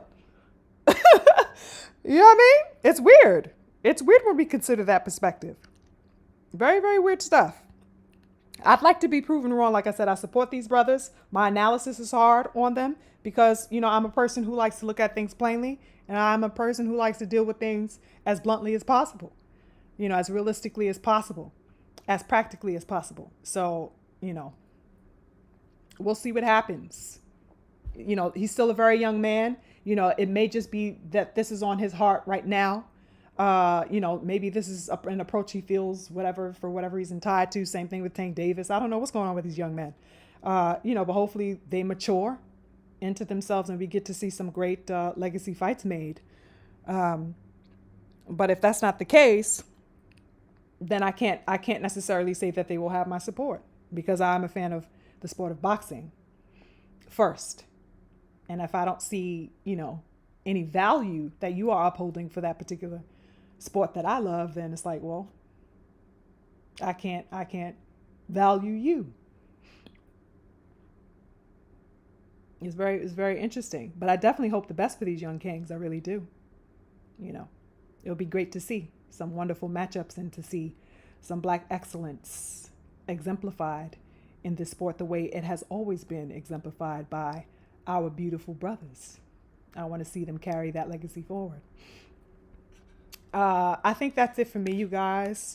Wow. Great dialogue today, you guys. Anything else you guys wanted to touch on? Any fight predictions? What do you guys expect for Keyshawn's fight next Friday? How many of you are tuning in? Any final thoughts on the fight to come in about 2 weeks with the Better Biev and Bivol card, the stacked card coming up on the 22nd?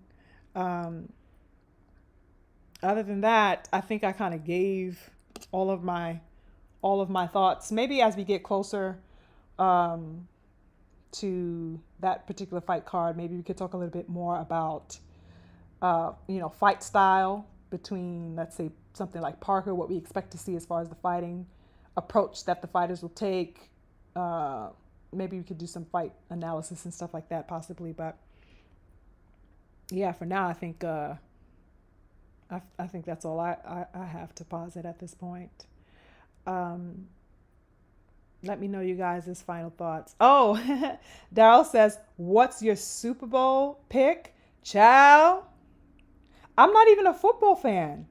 I mean, I know nothing about football. It's not that I tried to get into football some years and years ago. Me and my sister tried to get into it, but I know nothing about football, y'all. Okay, I just know that sometimes it'd be some good-looking men running across that field. That's what I do know. But as far as like the game, I can't tell you what this line mean. I don't know what the 30 on the floor means. I don't know what the 10 mean. I know touchdown. I know that. I know nothing else, y'all. I have no pick. That's to say I have no pick, King. Hopefully the best person wins. I'll say that. But I am looking forward to the halftime show with Kendrick Lamar. That's for sure. I'm definitely looking forward to that. And maybe I'm particularly invested in this particular football Super Bowl, but of course, because Champside has been covering the Super Bowl. So of course I support the King Champside. So he's the one that really got me looking into what's that guy's name? Lamar Jackson and Saquon and Shador. He taught me about all of that watching his channel. So yeah. Who you guys got for the Super Bowl? Are y'all with the Eagles or the Chiefs?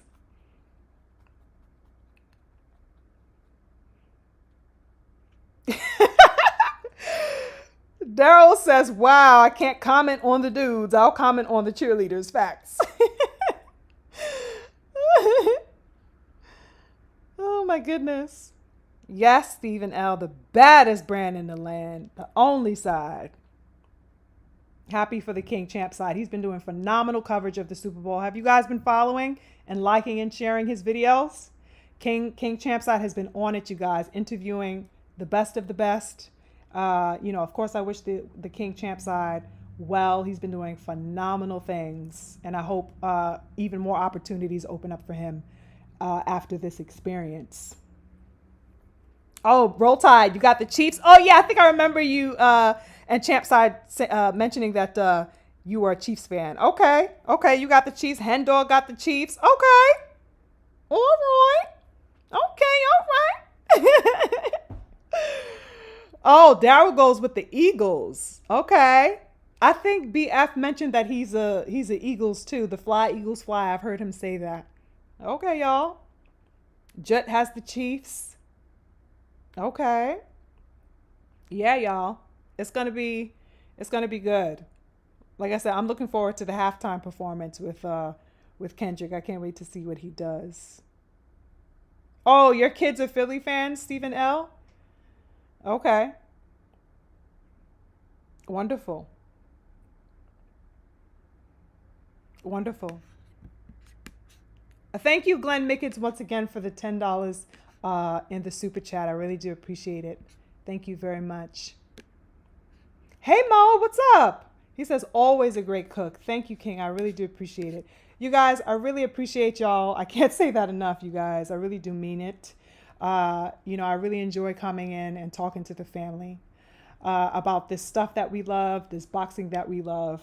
I definitely can't wait to do it again. Of course, I'll try to always give you guys a nice bit of time ahead of time, like I did yesterday. I gave you guys a good length of time to let you know that I'll be on today. So hopefully we can reconvene, God willing, next weekend and talk some more boxing, right? As we get ready for the Keyshawn fight and everything else to follow. I appreciate your presence. I appreciate you guys checking up on me, sitting with me for all this time. I don't even know how long we've been on, you guys, but we've just been talking and gabbing and having a good old time talking boxing. So I really do appreciate you guys taking out a chunk of your precious time to spend with your girl Sugar Free. I really do appreciate it. Salute to all my hitters. Salute to my members. Oh, you guys also consider becoming members of my channel as well. Of course, I would appreciate that, but I'm chopping up some really cool things to share with my members only. Okay. So you guys will be the only ones to have access to the little treats that I have in store. So definitely consider becoming a member. Go to my community page and click join to become a member. Thank you to all the beautiful people who shared my very first super chats with me today. Thank you so much. I appreciate it. Everybody, Daryl, the Druth, everybody who sent me a super chat today. And even if you did not, most importantly, your presence is everything to me, you guys. I really do appreciate being in a little community of fellow boxing enthusiasts like myself. You guys are real ones, and I appreciate you. I really do. I can't wait to do this again, y'all. I hope you guys have a wonderful rest of your Saturday. Enjoy the Super Bowl to those of you who will be watching. Yeah. And I will see you guys next week. Peace and infinite love to all of you. See you guys next time. Peace.